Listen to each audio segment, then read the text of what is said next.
nasi da tisho si sungme jaksi du si shunila da ani badalo nabo misir sugi tusan shekobdi da inura da legilgi khatole da to sensin tisho misu tisho si mashawa ngachigi donglendi su ngachigi donghachu digebe da ngachigi da to hazishingi lerim hazishingi nesigu bewachindi da namlungi tu kechingi le gosu shimle da doro loderang da legil sab zumbe gosu di si shunila da analodi ngachi gadibe isi wachi hemagi shingi rignam disu sodi da to ngachi druye khamna leshum jumi shing disu sudi da to doma tame disu kar di si shunila da doma tame shing di da to ngachi gi namlo kechingi le gosu de nursery nalo shingi cham disu zo da bom thedi si shunila de bom thebe shulu de ngachi gi dichi bewdalo da hlam shing chikbum ngapchu dichi temple be si shunila ta ekar bewachin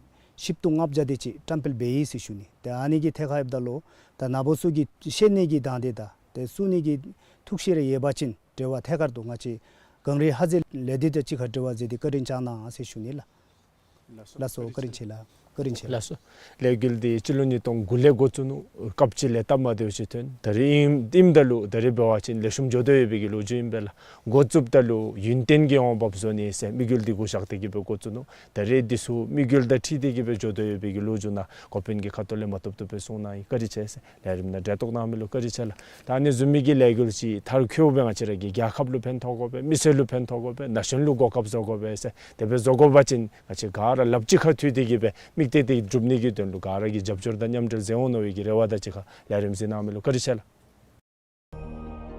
Tashianse Kombuki Bilin Zijung Jinrim Lobdaina Deden Mimagi Lotar Kurim Shede Pimi To Chir Zamling Shede Da Lakpar Miwanga Da Yapse Kukhor Lenge Namgi Uzebi Lenbang Nam Kutse Shape Tentablu Mikte Lotar Nase Yobi Tinji Kurim Jungwi Chide Chemoda Mikha Dado Tinsum Dinzur Parkada Mewi Gumi Durmi Gede Zende Dude Lude Mende Somen Gude Namgo Sago Suchebi Sunchodi Randa Gebi Nyersumle Nyerguda Chida Gobi Chise Kechingale Chida Chubi Chise Chisun Dashkan Rabde Lamnete Chogi Ujuto Zigi Lobtu Dunju Lakzam Chigi Nyendang Dungiri Nani Imle Dika Deden Jinda Pomogara Beru Ransui Sukale Lure Chede Kulina Sunanida Junada Nyendare Paonde Duna Lushimle Tumenre Tab Nambachin Konlu Shumisugi Nyeba Sebi Toktab Kurim Losu Dumagobika Jenia Soglu Wanlung Gumitsuya Digi Pentoni Imle Gera Dinalu Junsubachin Leshum Imes Shuni Kasebe Kende Yobachin Chi Din Duni Do Sumsum Duda Chi Din Shisum Nishi Din Sumginalu Jawa Tabnas Ime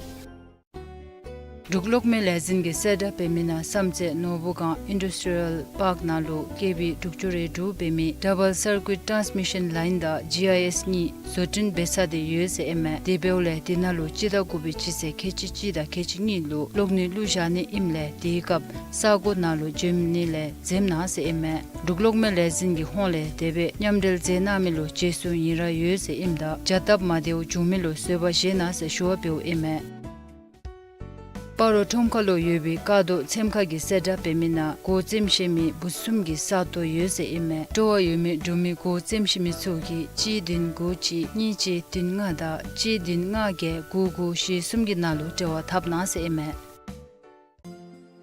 Duk Janda Lezingi Redui Inke Lerim Zomi Yana Salshipi Dendu Keida Rixelgi Kerik Egypt Sedangi Kole Seda Biu I Dea Chita Chubi Chise Gele Chutamtsin Gorimbe Soshimle Timbu Chuba Chu Iksa Tewi Nalube Godin Tamni I Chita Chubi Chise Ge Robo Chusu Gule Nima Chusu Chitsin Angdang Chile Kechi Ngada Nima Chusu Nile Chiru Chusu Ngatsin Angdang Kechi Dule Ngap Chusun Beni I Chita Chubi Chise Gu Robo Chusu Gule Nima Chusu Chitsin Angdang Ngap Chunga Chile Dinchudin Ngada Nima Chusu Nile Chiru Chusu Ngatsin Angdang Dinchudin Dule Chikjatsin Beni I Chita Chubi Chise Chutam Robo Chusu Gule Nima Chusu Chitsin Angdang Chikja Chile Chikja Chujisun Beni I Chisel Dumi Mintoda Andang Gachina Tsudeyup Ina Dele Disusugi Kole Ngachigi Yondel Chargo www.bbs.pt Nalu Kudeyu Kasigi Denlo Mitop Desenda Chika Iksagi Disuka Sumni Ni Du Lekor Lekor Ginalu Dewa Tabnasi Shuni I juk meto tashalgi darimshindu ti ngitom bumji na tonta chukchube ninjang kechi gi ring hasalu nekul kido yepta neshepya beke shemi yepmase neshe suya namtardang tundi pido semme nekul digi kap zatongda deneya 3 star da 4 star gi shabdo yeple jinde yemi sugi kawang sonam dojina jiha dün sum ji gugina lu jowa tapna semme du 𝗘𝘴𝗵𝗵 𝗵𝗵𝗵𝗵 timpu PCOlu meter 𝗘𝘴𝗵𝗵 monopol foundation sutungi rindirnalu chamatona seme rindirik chesu hyondel thole 𝗘𝘴𝗵𝗵 chitsesum nima chutse chungida karma sumchugi nangyu tsugopda ikchesu desi nima chutse nida karma sumchulo khachini seme kasilgi tondu hyondel chargo www.tender.pt nalu sinida yajin iksagi duseka sum shi da tekarang shi lekur ni dunnalu tewa tapna seme du gelzin tula dubdigi 𝗵𝗵 timdin kupin chigi saton yuble tuwa yumi tumi ketse temitsugi ransui huyiksu kachiwe hikche tsuda takdi lotin khajang manigelzin.ovc@rub.ed.pt nalu jide chupe chitsigi chiru chuse ngagi nangyu tsuna seme kasilgi tondu hyondel chargo www.rub.ed.pt nalu sinida yachin iksagi duseka lekorni sum tu nga ni nganalu tewa tapna seme duk janda lezingi kenyi zungdelgi nyesel dulimpe denlo kek da rixelgi kherik eship ki sedangi kole seta beui dia chida gobegi chise khechi toba chuse gule angdang chigjang apchunga chile chigja gepchucha sum chen beni chisel dumi ki mithoda angdang khachina lu chidi yep ina dele tisugi kole ngaji gi yongdel chargo www.bbs.bt nalu khidi is chuni khaselgi denlo mitop desenda chika isagi diseka sum ni du lekol nalu tewa thapna si shuni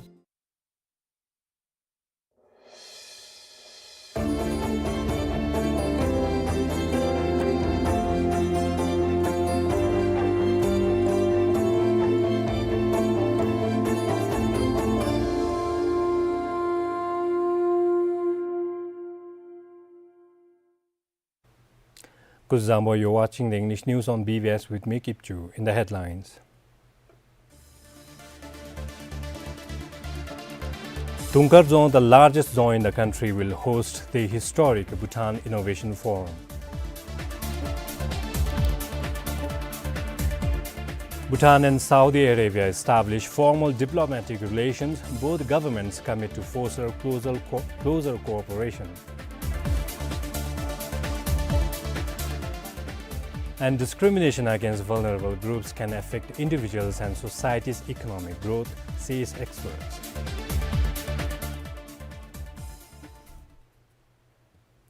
The Bhutan Innovation Forum, set to take place at 𝗘𝘴𝗵𝗵 zone in Pamisa Paro, will run for 3 days during the first week of October. This landmark event will be hosted in a unique venue that blends Bhutan's cultural heritage with a forward-looking design epitomizing His Majesty the King's vision for the nation. 𝗘𝘴𝗵𝗵 zone, now the largest zone in the country, serves as a hub for education, innovation, and global dialogue, making it an ideal setting for this groundbreaking forum. The venue for the 3-day Bhutan Innovation Forum could not be more apt. The fortress behind me, majestically towering over the Pamisa Valley, is a beautiful blend of heritage and innovation. Established by His Majesty the King, the zone houses the 𝗔𝗵𝗵𝗵 Institute. Located 18 kilometers from Paro town, on a hilltop overlooking the serene valley beneath, 𝗘𝘴𝗵𝗵 zone's name connects it to 𝗘𝘴𝗵𝗵 village in the northeastern district of 𝗘𝘵𝗵𝗵𝗵, where the 𝗏 dynasty has its roots. Besides being unique in its construction technology, 𝗘𝘴𝗵𝗵 zone has a new purpose as well. It serves as a hub for education, innovation, and global dialogue. The physical structure of the 𝗘𝘴𝗵𝗵 zone resembles other zones in Bhutan. I feel the key difference lies in the integration of traditional design with modern elements.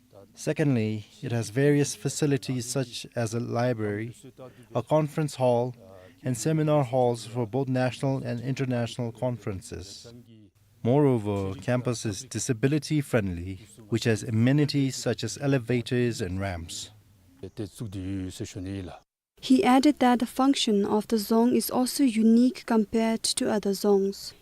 Sheri le jurgi sijuda tundibe sijulu mikdibe tengachi zo nazelu te dugebegi sugde. In line with the education reform, the Zong houses the 𝗘𝗴𝗶𝗀𝗵 Institute, which has an education research center, a teacher development center, and a school. Moreover, with these advanced conference facilities, Dungkar Zong has become a prominent venue for national and international conferences. The meeting, the conference, seminar, disugi nasigi sago tewachibe chundi seshunila. He said Dungkar Zong is an ideal venue for the Bhutan Innovation Forum as it represents Bhutan's transformation by seamlessly blending tradition with modernity. Its design fosters innovation and global collaboration, making it the perfect setting for such forward-thinking initiatives. The Dungkar Zong holds significant importance to the country, representing Bhutan's evolving identity, merging traditional architecture with modern education and innovation goals.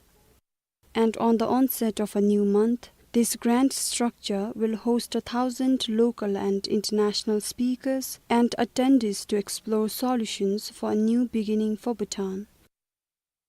This is Sonamuden for BBS News. From students to entrepreneurs, the spirit of innovation thrives across generations, even in Bhutan. As the Bhutan Innovation Forum draws near, Bhutanese innovators say they are looking forward to possible collaboration with international experts and to expanding Bhutan's innovation.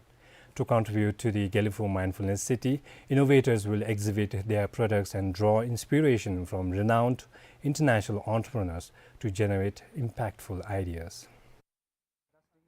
From the latest satellite technology to various OTT platforms, Bhutan, like any developed nation, is striving and thriving. For many Bhutanese innovators, the Bhutan Innovation Forum is more than just an event. It is their chance to connect, inspire, and push the boundaries of what is possible for Bhutan. Attending this Bhutan Innovation Forum is like the transfer of knowledge and then technology and experiences, so that we as a company and many of the Bhutanese here in Bhutan and entrepreneurs like myself, so we not only think about running a company here only in Bhutan's context, but rather expand our horizon beyond the boundaries of Bhutan. And so all of this can be possible, may be possible by attending this Bhutan Innovation Forum, by listening to their stories. The GovTech agency is looking forward to learning about transforming government operations and building digital economy at the forum. Looking at the panel of experts in artificial intelligence, in blockchains, in cybersecurity, gives us the opportunity to look at how these new technologies and innovations could be applied in transforming government, as well as looking for new digital economic opportunities. And that is what we would be looking forward to engaging with the speakers at the forum. Similarly, the Chief Operating Officer of 𝗘𝗴𝗵 Park said that the forum is a platform to showcase and demonstrate their products.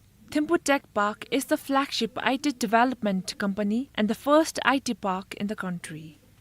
For instance, we have EPs, the Gateway, the Tender.pt and ERP and SAP products. So Bhutan Innovation Forum will actually provide us a platform to showcase and demonstrate our product, and also get feedback from the existing customers as well as from the experts around, and also give us an opportunity to enhance our product and further develop our products. The DHI Innotech, a department established to strategize technology and innovation pathways across DHI and the DHI Group, will also display Bhutan's innovations at the forum. We have one of our AI projects called Automatic Number Plate Detection System, which detects number plates in cities. And the second project we want to showcase is the water management system, where we utilize water sensors for households to look at their intake of water, and also for the government officials to allocate water accordingly. Similarly, the 𝗗𝗵𝗵 Super Fab Lab and other Fab Labs across the country are also looking forward to the Bhutan Innovation Forum. We also want to show that in Bhutan there is a platform for innovation, there's a space for anyone who can come and develop their product or do research or just come and have fun and learn. So that's our main agenda to be in Bhutan Innovation Forum. While the Bhutan Innovation Forum is a global initiative dedicated to sustainable development and mindful entrepreneurship, the shared excitement among participants to meet global experts and network is a common highlight among Bhutanese innovators. With additional information from 𝗘𝘴𝗶𝗶𝗵 and 𝗘𝘴𝗶𝗄, 𝗘𝘴𝗶𝗵𝗏 for BBS News. The 𝗗𝗵𝗂𝗵𝗏 National Referral Hospital is currently relocating its Department of Dentistry back to the hospital from 𝗘𝗏. 5 dental chairs have already been moved to the new location, including 2 for pediatric and 1 each for endodontics, orthodontics and oral surgery. The move is being done in phases to avoid disrupting services. The hospital aims to complete the transition by the end of this month. One of the major challenges after moving to 𝗘𝗏 has been accessibility. Patients, particularly those with limited mobility, have found it difficult to access the clinic. Additionally, the distance between the dental department and the National Referral Hospital has made it challenging, especially for those patients needing multiple services. Officials from the National Referral Hospital said that moving the department back to its original location aims to improve patient access and make better use of resources. They added that the logistical difficulties at 𝗘𝗏 were preventing the department from providing timely and efficient dental care. The new move is expected to address these issues by making dental services more accessible and improving coordination with other departments. While the core dental services will remain the same, officials said that the move may open up opportunities to expand specialized surgical services with access to operating theater and other hospital resources. The dental department was relocated to 𝗘𝗏 in May last year to decongest the National Referral Hospital and develop a more comprehensive dental service. With camera person 𝗵𝗔𝗔, 𝗏𝗏 BBS News. Bhutan and the Kingdom of Saudi Arabia officially established diplomatic relations yesterday. A news release from the Ministry of Foreign Affairs and External Trade stated that this development reflects a spirit of mutual respect and shared aspirations for peace and development, benefiting both the nations and their people. Ambassador 𝗵𝗏𝗶𝗵𝗏𝗶, permanent representative of Bhutan to the United Nations, and his counterpart, Ambassador Abdul Aziz Al-Wasil, signed the diplomatic protocol in New York. During the signing ceremony, the 2 ambassadors affirmed their government's commitment to foster closer cooperation between the countries. They expressed a mutual desire to deepen and expand collaboration in areas of shared interests. With the agreement, Saudi Arabia becomes the 56th country to establish diplomatic relations with Bhutan. Now in 𝗘𝗏𝗄𝐶, during the recent 𝗘𝗂𝗄𝗏, local leaders expressed concerns about the current rural insurance collection system, which entrusts 𝗘𝗂𝗏s and 𝗵𝗏𝗔 to collect payments from villagers. They said that the current system could lead to mismanagement and misuse of funds, prompting the 𝗘𝗂𝗄𝗏 to take action. During the meeting, 𝗘𝗏𝗄𝗏 highlighted problems with the current system for rural insurance payments, where delays by local leaders cause issues for villagers. In the current system, villagers give their insurance payments to 𝗘𝗂𝗏s and 𝗵𝗏𝗔s, but when these local leaders fail to make timely payments, problems arise. In the 21st century, we need modern solutions. We urge insurance companies to implement better online payment systems to resolve these issues. Local leaders expressed frustration over handling cash payments from villagers who cannot access online systems. Some said that with banks far from Geog offices, there is a risk of mishandling cash. They also raised concerns about the slow and unreliable online systems and the need for internet data allowances to handle these extra responsibilities.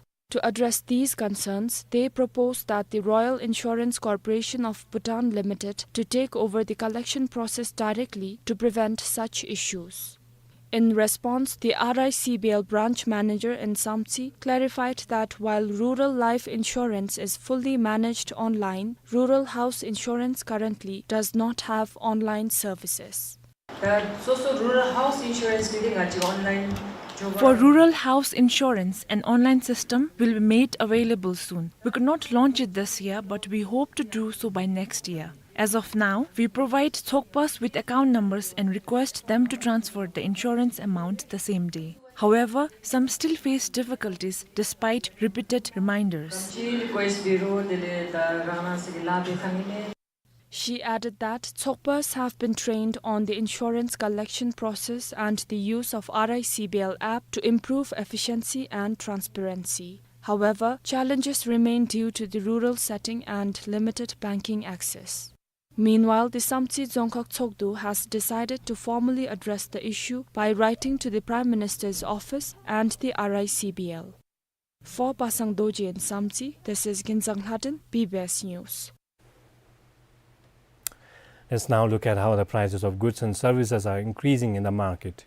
Inflation has continued to be low this year, with the National Statistics Bureau's latest Consumer Price Index report showing a modest increase for the month of July. The overall inflation rate now stands at 2.04%, slightly up from June's 1.84%. While the shift is small, it marks a subtle increase in the cost of living, with prices adjusting steadily. The subtle increase is being driven by rising costs in several key areas. Household furnishings and routine maintenance saw the highest price hikes, followed by clothing, footwear, and a range of miscellaneous goods. Looking at the year-on-year price comparisons between July this year and last year in the food sector, inflation edged up to 2.27%. Meanwhile, prices for alcoholic drinks and betel nuts remained relatively stable, with a slight increase of just under 1%. Non-food inflation also rose over the past year, reaching 1.72% in July, pushed up by a 3.38% increase in clothing and a 3.55% rise in household furnishings. Transport costs have also seen a noticeable jump of 2.87%. Starting last month, the NSB has started to publish separate consumer price indexes for different regions. In the capital city, inflation grew by 1.41%, with food prices climbing nearly 2%. The central region, however, saw the highest inflation rate at 2.27%, indicating a strong upward pressure on prices compared to other regions. Looking at the bigger picture, the national average inflation from January to July 2024 has reached 3.5%. The NSB report also highlights that the purchasing power of the 𝗖𝘂𝗏 continues to erode. Over the past year, the value of 100 𝗖𝘂𝗏 has dropped to the equivalent of just 56.5 𝗖𝘂𝗏 when compared to December 2012 prices, marking a 2% decline in purchasing power. With camera person Punzowandi, this is Tikil Hazum for BBS News. Discrimination against vulnerable groups such as persons with disabilities, senior citizens and queer communities in social, educational, healthcare and workplace settings can reduce their productivity. Experts say this can impact both the affected individual and society's economic growth. In Bhutan, members of the queer community emphasize the need for more awareness and legal recognition to address these challenges. At a recent event on the economic cost of exclusion, Lee Badgett, an economics professor at the University of Massachusetts Amherst, said that exclusion in any setting often includes discrimination such as name-calling, bullying, and even physical abuse. She added that these forms of exclusion can harm both mental and physical health.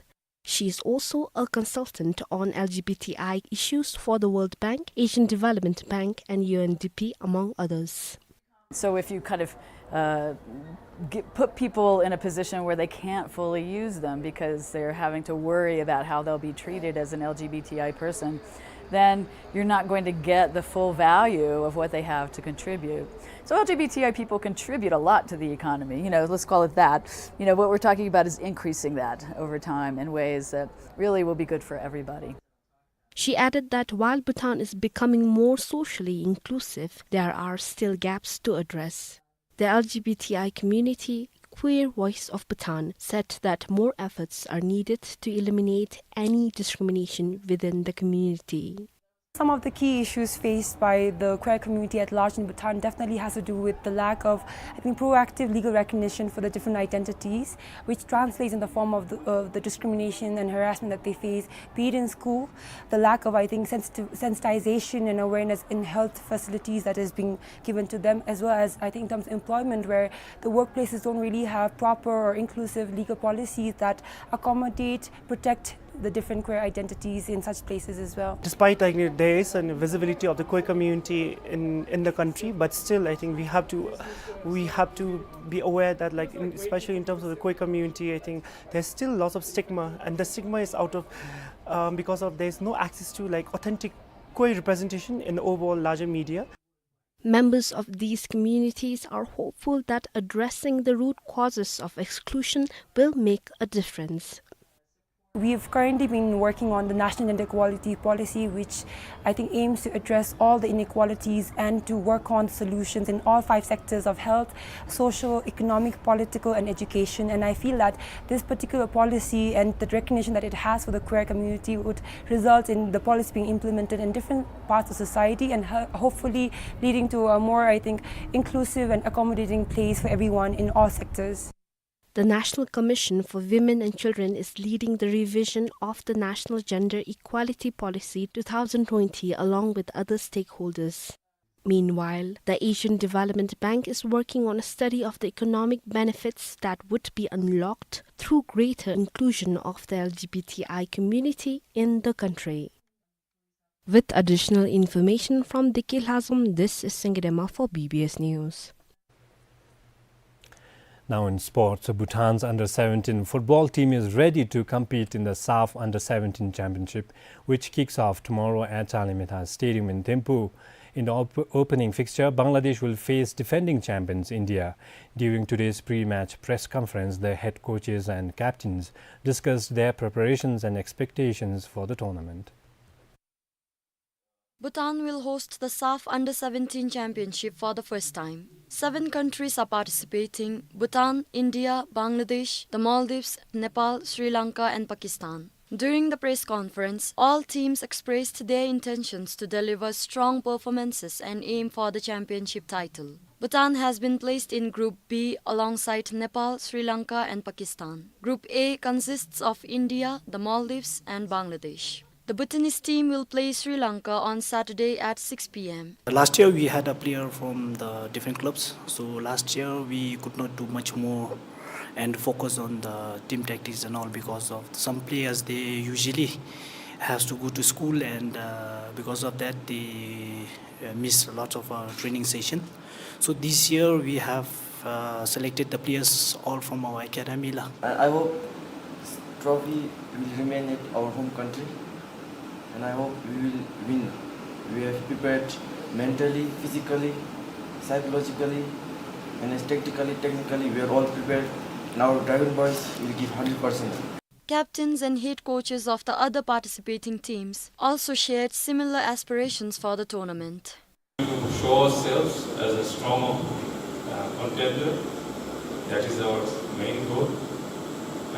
But we want to go step by step. So first match, our focus is there, how to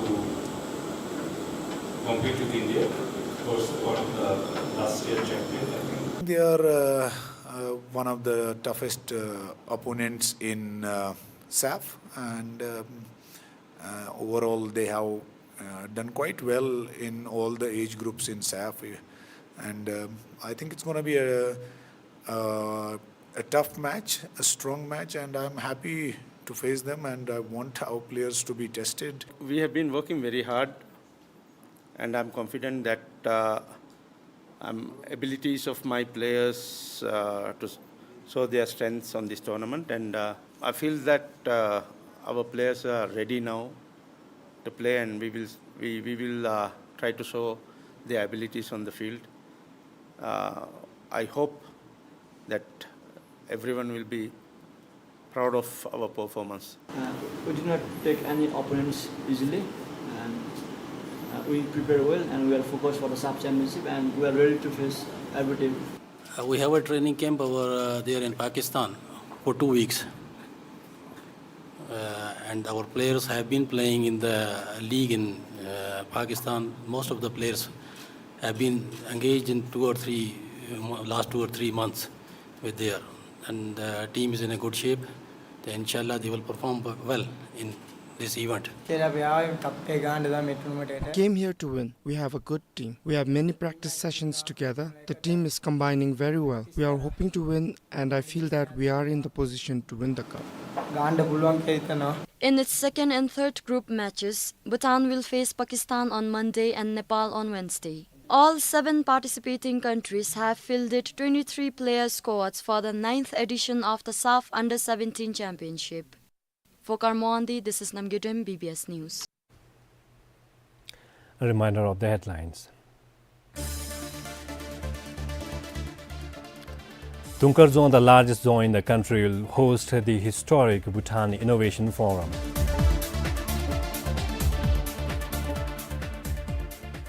Bhutan and Saudi Arabia establish formal diplomatic relations. Both governments commit to foster closer cooperation.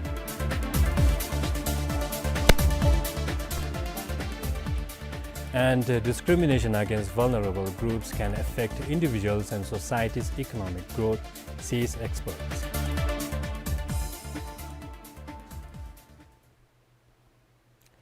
Now in the weather forecast from the NCHM, tomorrow will be partly to mostly cloudy with light rain, and over the weekend, partly cloudy weather with isolated light rain is expected over the country. Thunderstorms are likely over isolated places of the country during the same period. And that's it from the newsroom today. You can get all our stories on our website bbs.bt and our social media accounts. Take care and see you soon.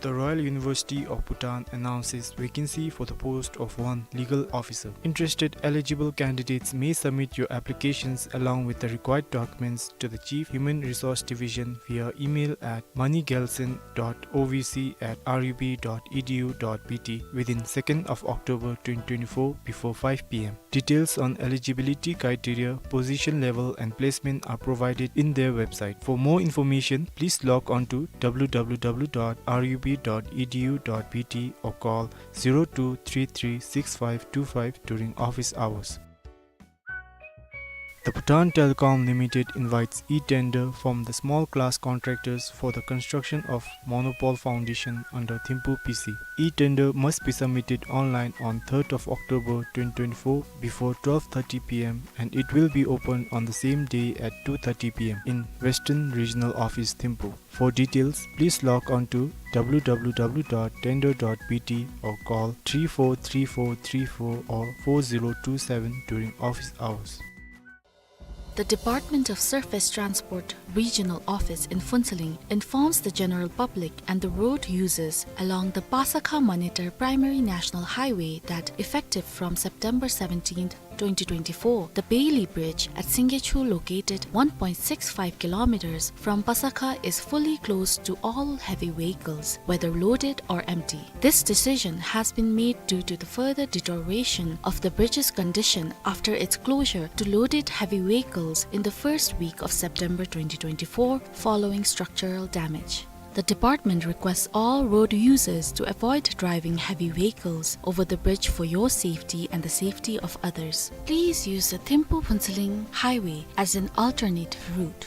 In the meantime, the department is exploring alternative solutions to allow all types of vehicles to pass through 𝗘𝗂𝗄𝗵 at 𝗃𝗃. All are requested to cooperate in this matter. Please note that the authorities will not be responsible for any consequences resulting from non-compliance. The Bhutan Broadcasting Service announces the date and time for conducting the Language and Proficiency Test for the post of 4 bilingual reporters. The Language and Proficiency Test will be conducted from 17th till 20th September 2024 in phase-wise at the BBS head office, 𝗘𝗴𝗄, Thimphu. All shortlisted candidates are asked to report for the test as per the schedule. 20th September, serial numbers 151 to 183, 9 a.m. to 1 p.m. Please refer to the list of shortlisted candidates, serial numbers and reporting times on our website www.bbs.bt. Candidates are requested to report to the BBS office as follows: morning session by 9 a.m., afternoon sessions by 1:30 p.m. For inquiries, contact HR section at 322-600 during office hours. For the well-being of all sentient beings and to ensure everlasting peace and prosperity in the country, as well as for the long life of His Majesty and the royal family, the annual kurim such as 𝗘𝗴𝗵𝗵, 𝗵𝗂𝗏, 𝗵𝗏, 𝗵𝗏, 𝗏𝗏, 𝗵𝗏𝗏, 𝗵𝗏, 𝗘𝗏, 𝗔𝗐, 𝗠𝗐, 𝗠𝗐, 𝗵𝗐, 𝗉𝗏𝗏, Namgo and Sago will be conducted from September 25th, 2024 to October 1st, 2024, corresponding to the 23rd to the 29th day of the 8th month of the Bhutanese calendar at Gongfu Kipling School of Astrology in 𝗘𝗃𝗃. The 7-day Grand Kurim will be presided over by the Lamnatan of 𝗘𝗃𝗃 Dzongkhag along with over 70 monks. For more details, please call 1762-6336 or 1743-2473. The Dzongkhag administration in Punakha invites bids from eligible bidders for the design, supply, erection, installation and construction of 2.0 MLD water treatment plant with lab and staff quarter at Lobisa including O and M. A complete set of bidding documents can be purchased from procurement office till 7th of October 2024 during office hours. The pre-bid meeting shall be conducted on 25th of September 2024 at Dzongkhag Tsukdu Hall from 9 a.m. to 5 p.m. and the bids shall be opened on 7th of October 2024 at 2:30 p.m. The 𝗘𝗴𝗵𝗵 Corporation Limited announces vacancies for 6 cabin attendants. Interested Bhutanese candidates who have the required eligibility criteria may apply to HR and Administration Manager, 𝗘𝗴𝗵 Corporation Limited, Paro Town, with duly filled 𝗘𝗴𝗵 employment application form along with relevant documents within 2nd of October 2024 before 5 p.m. For further information on eligibility criteria, required documents and other important details of the position, please see 𝗘𝗴𝗵 website www.𝗘𝗴𝗵.com.bt. The Bhutan Broadcasting Service announces the date and time for conducting language and proficiency test for the post of 5 radio producers or anchors, English. The language and proficiency test will be conducted from 8th till 10th of October 2024 in phase-wise at the BBS head office, 𝗘𝗴𝗄, Thimphu. All shortlisted candidates are asked to report for the test as per the schedule. Please find below the schedule for candidate reporting. 8th October, serial number 1 to 25, 9 a.m. to 1 p.m. Serial numbers 26 to 50, 2 p.m. to 5 p.m. 9th October, serial numbers 51 to 75, 9 a.m. to 1 p.m. Serial numbers 76 to 100, 2 p.m. to 5 p.m. 10th October, serial numbers 101 to 114, 9 a.m. to 1 p.m. Please refer the list of shortlisted candidates, serial numbers and reporting time on our website www.bbs.bt. For inquiries, contact the HR section at 322-600 during office hours. PPC has successfully completed the construction of 66 kV double circuit transmission line and 66 kV GIS at Nabogang Industrial Park, 𝗖𝘂𝗿𝗵. The test charging of the 66 kV system is scheduled with effect from 21st to 22nd September 2024. The general public in the vicinity are requested to take necessary precautions and avoid any activities near the transmission line during this period. PPC solicits your cooperation, and inconvenience caused is highly regretted. The Department of Surface Transport Regional Office in Phuentsholing notifies that the improvement works such as widening, pavement and permanent works on 𝗖𝘂𝗿𝗵 Norbugang are awarded to the contractors. Therefore, all commuters are requested to note the road closure and opening timetable below and to plan their travel accordingly. The Bhutan Broadcasting Service would like to invite sealed quotation for the issuance of air ticket from the established and reliable Bhutanese ticketing agents for the following sectors. Option 1. Date of travel 14th October from Paro to Delhi, 17th October from Delhi to Istanbul, 24th October Istanbul to Delhi, 25th October from Delhi to Paro. Option 2. Date of travel 14th October from Paro to Delhi, 17th October from Delhi to Istanbul, 24th October from Istanbul to Bangkok, 25th October from Bangkok to Paro. Quotation must be submitted within 10:30 a.m. on 24th of September and it will be opened on the same day at 11 a.m. The terms of reference can be downloaded from www.bbs.bt or can be obtained from the procurement section during office hours. For more details, please log on to www.bbs.bt or contact procurement section at 322600 during office hours, or you may email at procurementbbs.bt@gmail.com.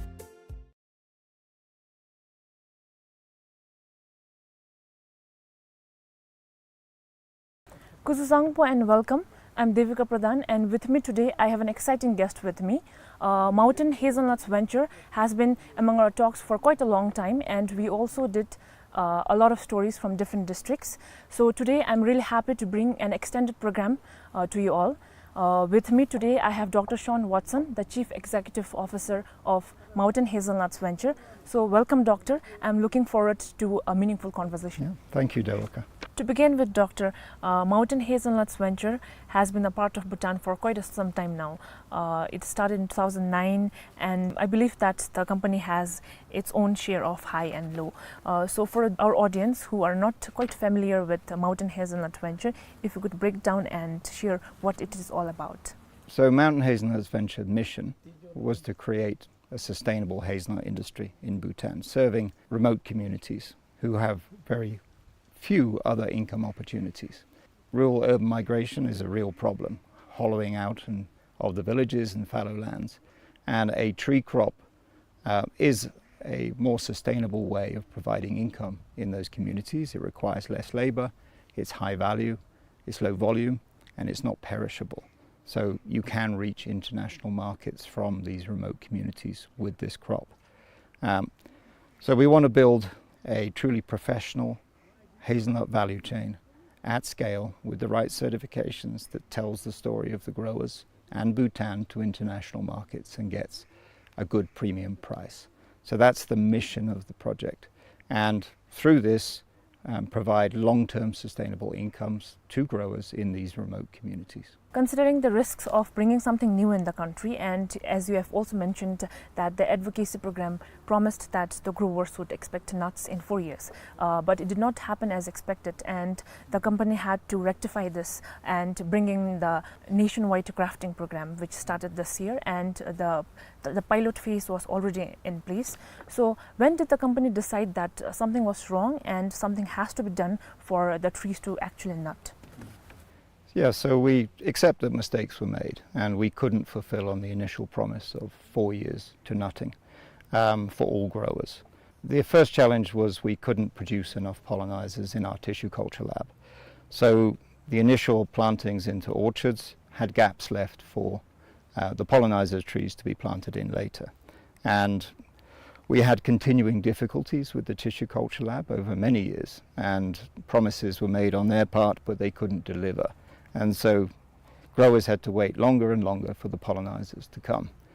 In 2019, we shifted to grafting in pollinizers. We gave up on the 𝗘𝘴𝗿𝗶𝗀𝗵's ability to actually produce enough pollinizers to meet all of the growers' demand.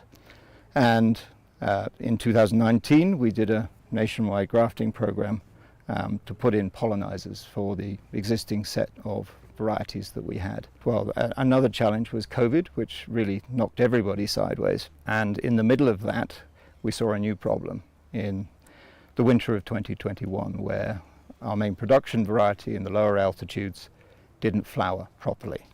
And so, whilst it might be good some years, in the long term, that's an increasing risk. And we deduced that the problem with the flowering was due to a warmer winter and an increasing rate of temperature change due to the climate change that's a global problem. So this variety was not going to consistently fruit into the future, and we needed to change it. Happily, there are Bhutan proven varieties by this point with much lower cold requirement, and so these could be replaced through a grafting program that we call conversion. Now, we had to look long and hard in the winter of 2021 at the viability of the business at that point. Because our main production variety in the lower altitudes wasn't going to consistently flower. Was it economically viable, and are there the solutions in place to fix the problem?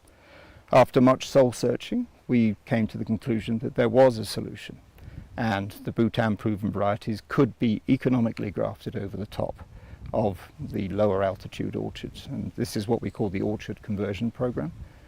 In the higher altitudes, the varieties that we originally planted are working because they have enough cold, and it was really about adding more pollinizers to that mix, and that was what we call the orchard optimization program. But the vast majority of our orchards are actually below 2,400 meters, so it's a big program.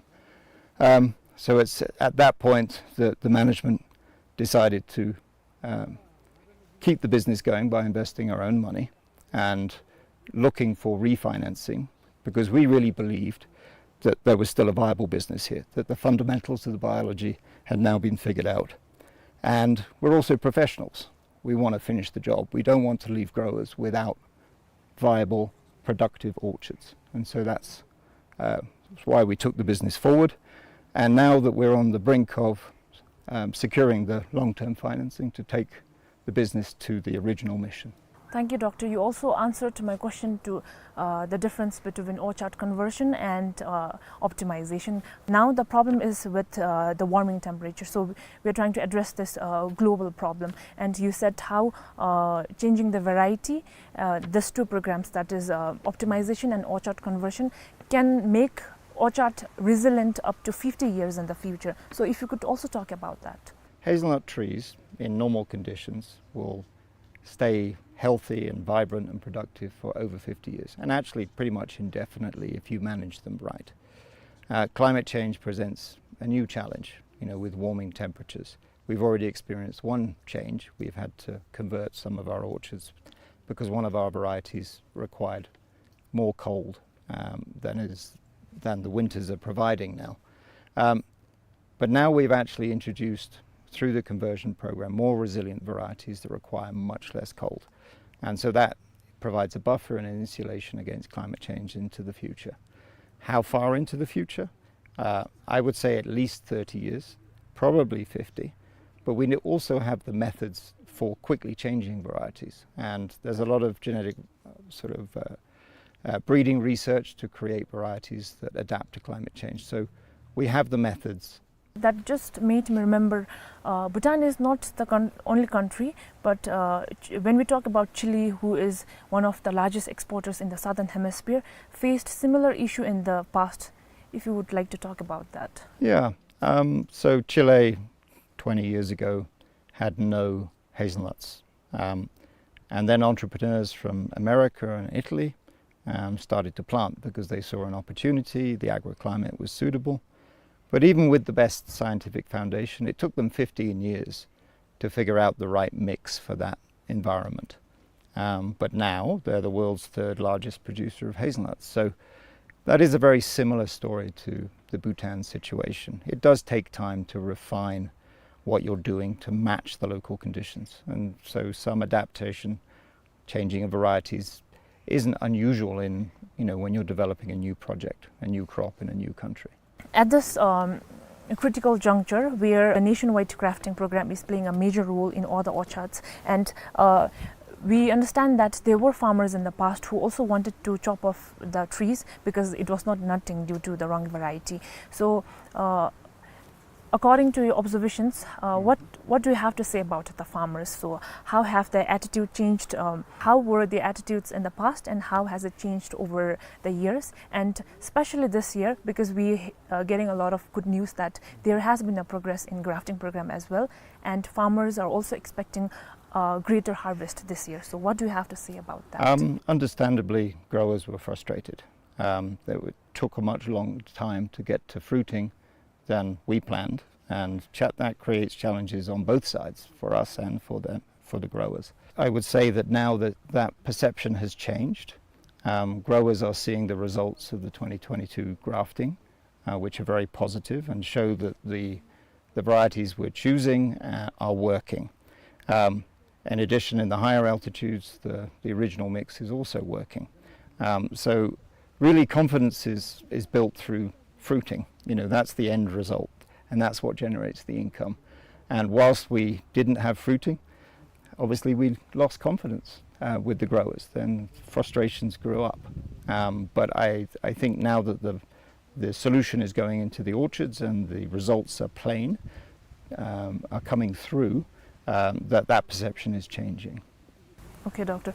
So before it used to be just 18 districts. 18 districts had hazelnut orchards, but this year 𝗖𝘂𝗿𝗵 has also planted hazelnut. And do you attribute this to the progress made by other districts? And along with that, if you could also talk about where are these saplings coming from, because when it initially started we saw that the saplings were imported from China. Yes, so we're now in 19 dzongkhags.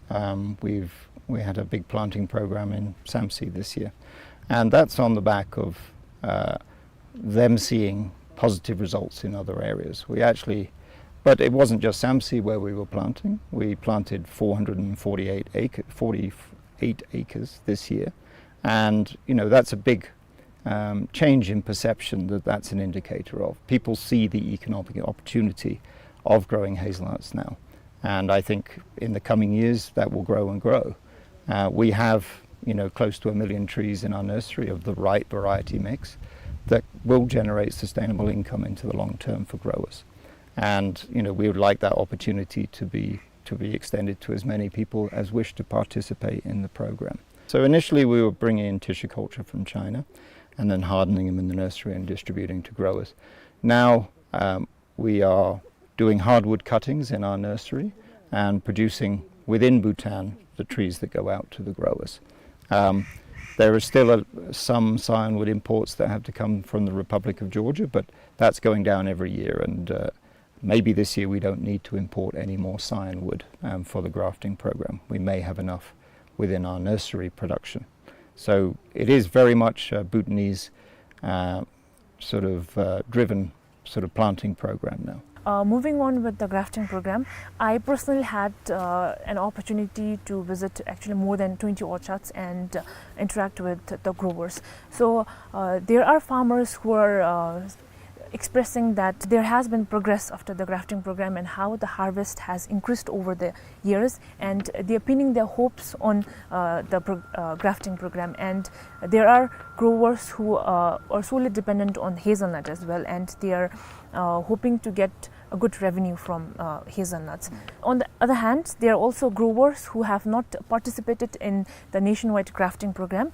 They are still waiting to see result from other orchards and go on with their orchards. So for those growers, what do you have to say to them? Yeah, so I would say that the results are now in. You can see from this year's harvest the results of the 2022 grafting, and they're very positive. And so I would encourage the growers to not hold back now. Now is the time to get the solution into your fields, because the sooner you do it, the sooner you're going to get good income from those grafts. So this has also been validated by several international hazelnut experts that have come in over the last couple of years as part of the refinancing. And the last one about 2 months ago from Ferrero came and also validated the approach and the eventual outcome that we're going to get here. So the lessons have been learned, the foundation is set. We're all confident that this is actually going to produce the results we think. And really, the sooner you do it, the better it is. So I would encourage you to do the grafting. So I've heard that the survival rate of the grafting program has also been significantly good last year, and at this crucial juncture where the company is providing everything free of cost to the growers, where field extension officers are going to different orchards and grafting, but what ultimately boils down is the aftercare, the care that growers need to provide to the orchard. So how important is the aftercare? Oh, it's absolutely critical. The investment in aftercare in the first year is really crucial to getting a good survival rate, good growth, and most importantly, nuts in 3 years after the grafting, good nutting after 3 years. So growers do need to do the cutting of the grass to prevent weed competition. They need to do the pinching, some tape loosening, and some support for the larger grafts. If they're attentive to the grafts, then they will get very good results. But if they're not attentive, then the survival rate goes down and their eventual income in the years to come will be affected. So it just makes sense to do the investment in that first year. After the first year, the grafts are actually pretty robust. But 1 year of additional care for those grafts, and you get really long-term results into the future. So everyone is anticipating for a good outcome. So moving on to the market, hazelnut is in demand globally, and as of now, Mountain Hazelnuts Venture is exporting hazelnut to Australia, apart from local. So what are the future plans in the pipeline? Currently Australia, which is a high-value market, but we will be developing the European market, also parts of Southeast Asia, including Singapore and India, which is a growing consumer of nuts and a growing affluent top end that can pay high prices. So, we want to get into all these markets. Certification is going to be important. So we're in the process of applying for Rainforest Alliance certification. We'll get organic certification, and then examining different other options on the certification space. But certification is super important for getting sort of validation of what you're doing and the high price in the market. But the aim is to share the story of the growers and Bhutan and support brand Bhutan in international markets. If you sell purely as a commodity, the story is lost and you lose the price premium.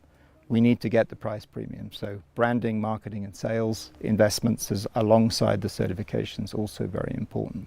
And we're beginning a big push on that now. As of now, the price that the farmers are getting per kilogram is 100 nitum, which used to be just 30 in the past. And we have also heard that 100 is not market price, but half is also the incentive that the company is giving out to the growers to encourage them to work harder. So if you could also talk about that. Yeah, so in the MOU we have something called a floor price. So this is a guaranteed minimum, so that farmers can plan for the future. So markets go up and down, but the floor price is fixed. And so currently it's 60 US cents per kilo. It will go up over the next couple of years to 80 cents per kilo, and that is something that is guaranteed, so growers can plan for the future. There is a mechanism in the MOU for adjusting the price upwards based on market price and a standard reference price in Oregon. We've gone beyond that with the bonus because at this moment yields are low in the orchards, and the incentives to pick up the nuts, when you only have a few nuts on the ground, you still have to cut the grass, you still have to do almost as much work with a low number of nuts as a high number of nuts. So we've put the bonus in place to incentivize growers to take care of the orchards while the yields are low and to pick up the nuts. we hope that in the future that actually the pricing will stay around that level. If we get the price premium we think from telling their story and Bhutan's story in international markets, that should be possible. So the question is not about the market, but how much can Bhutan really produce? Yes, I think so. There is the potential for Bhutan to produce 10,000 tons per year. If you have 15,000 families growing hazelnuts, that would be about 1% of world supply. And that is one of the design elements of this business is scale. You need to have scale and a certain volume to really have leverage in the market. And a lot of Bhutanese products unfortunately are very small scale and are exploited by traders. And we want to be able to reach directly to the markets and get that premium pricing. Okay, Doctor, with that, so how much is Mountain Hazelnuts Venture expecting this year, the harvest from all across the nation? Yeah, so we were planning for 30 tons as our harvest. I think it's going to come in a bit under that now after losses with squirrels and animals, pest and disease. There's always some losses beyond which you plan for and what you can see on the trees. So, but it's much more than previous years and a very positive sign actually. And we hope within 5 years to have 1,000 tons harvested annually in Bhutan. And I think if there is a real effort on our part and at a national level to build the momentum with the growers and for the aftercare of the grafts and for the plant out of the trees, this is very achievable. All the foundations are in place. So Dr. Bhutan is committed to remaining a carbon negative nation throughout. So how do you think that Mountain Hazelnuts Venture aligned with this goal? And we also talked about how Mountain Hazelnuts Venture and the orchards that we already have can actively fix carbon in the soil and other aspects that the venture is expecting. So if you could also explain about that. The hazelnut trees fix carbon, both above ground and below ground. And because you're not turning the soil, you're actually accumulating carbon in the soil as well. Actually contributes to the carbon neutral status of Bhutan by fixing carbon in these orchards. We also have the opportunity to monetize this good work that we're doing for the planet through carbon credits. And so we hope to have the first voluntary carbon market project, and we hope to start on something in the coming months. And the benefits from this will flow to the growers. So this will help them in the early years when they're waiting for nuts. They plant trees, they will actually get money for taking care of the trees before the nuts come. So this is an exciting opportunity and we're working on it. And I think the movements that we've seen nationally and internationally mean that I think that this will come to fruition fairly quickly. So is it safe to say that Mountain Hazelnut Ventures is not just about producing nuts to export to other nations, but also maintaining and aligning with the environmental goals that Bhutan has set? Yeah, that's correct. It's not just about the nuts, it's about doing it the right way. We plant the hazelnut trees on contour rows, so over time terraces will naturally emerge. This also slows soil erosion, for example, so it's the carbon, it's about the soils. It's about protecting biodiversity, so we're not using dangerous chemicals. We're trying to do this with regenerative organic practices that maintain the rich biodiversity that Bhutan has. So environmental side is very important, but also the social, sustainable incomes and living wages for, our staff. So looking ahead, where do you see Mountain Hazelnut Venture in the next 5 years? Yes. Well, we're well aligned with the 13th five-year plan and also G&H principles in terms of how development should be done. I think that, the values of the business in terms of growing a crop sustainably with regenerative organic practices and trying to tell the story in the right way, I think can be very beneficial for the whole of the agricultural sector. We'll be bringing in certification expertise which can then also certify other crops and reduce those costs.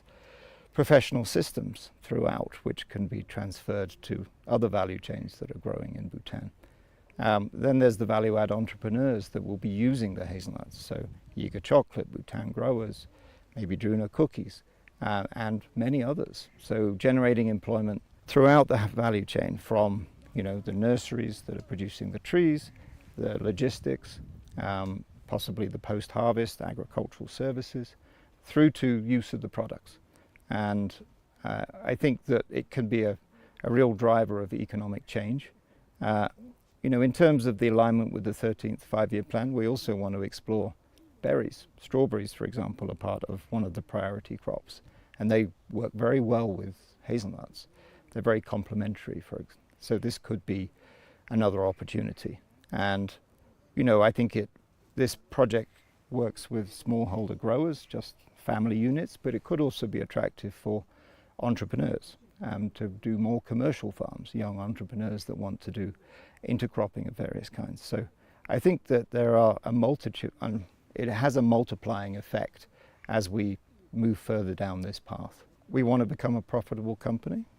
In 5 years' time, we should be harvesting over 1,000 tons of nuts. We want to have the right certifications in place, the right sales and marketing and export channels to high-value buyers.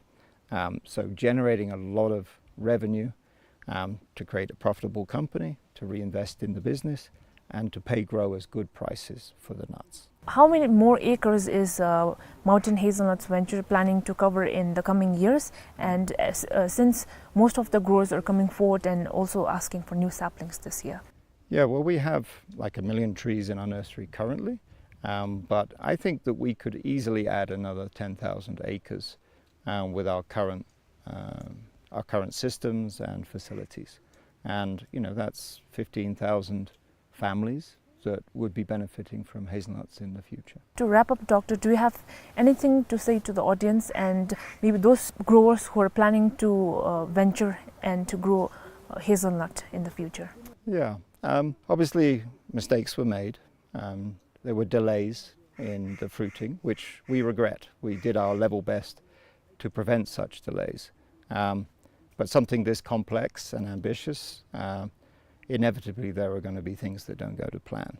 But now the foundation is set, the science is in, the grafts are producing well, and the variety mix is proven. And so you actually have a very good economic opportunity now to plant hazelnut trees and get involved in the industry. And I think this is going to be good for these communities and for the country as a whole. So I would encourage people to plant more trees and take advantage of this opportunity. With that, we come to an end to this extended program on hazelnuts, and it was really nice to indulge in this meaningful conversation and delve really deeper into hazelnut. We have been talking about hazelnut for such a long time, but to know about all this little technical details was really enriching, and we hope it was the same for the audience. Thank you.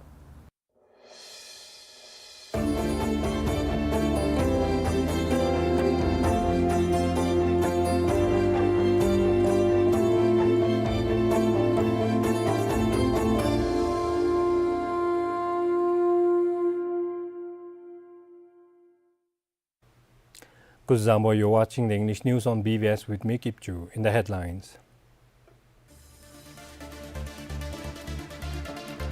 𝗃𝘀𝗄𝗵, the largest zoo in the country, will host the historic Bhutan Innovation Forum.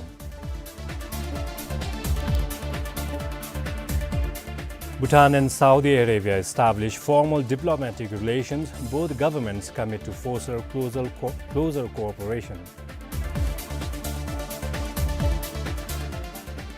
And discrimination against vulnerable groups can affect individuals and society's economic growth, says experts.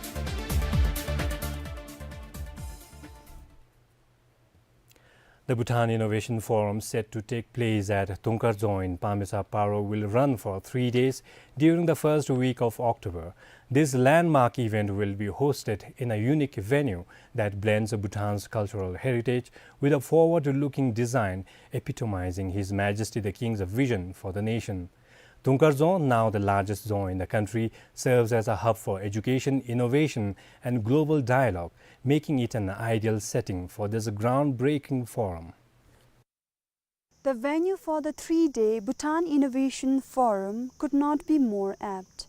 The fortress behind me, majestically towering over the 𝗂𝗵𝗄𝗵𝗵 Valley, is a beautiful blend of heritage and innovation. Established by His Majesty the King, the Dzong houses the 𝗘𝗴𝗶𝗀𝗵 Institute.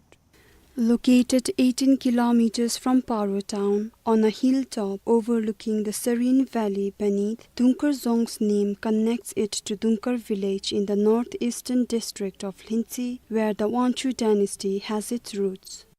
Besides being unique in its construction technology, 𝗂𝘃𝗃 has a new purpose as well. It serves as a hub for education, innovation, and global dialogue. The physical structure of the 𝗂𝘃𝗃 resembles other dzongs in Bhutan. I feel the key difference lies in the integration of traditional design with modern elements.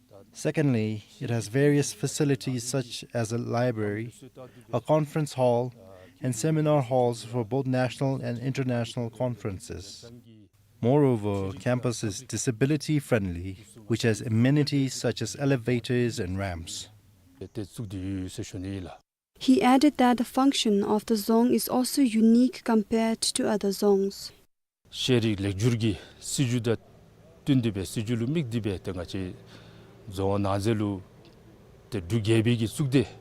In line with the education reform, the dzong houses the 𝗘𝗴𝗶𝗀𝗵 Institute, which has an education research center, a teacher development center, and a school. Moreover, with these advanced conference facilities, 𝗂𝘃𝗃 has become a prominent venue for national and international conferences. The meeting, the conference, seminar, disugi, nasigi sago 𝗘𝗴𝗶𝗵𝗃 seshunila.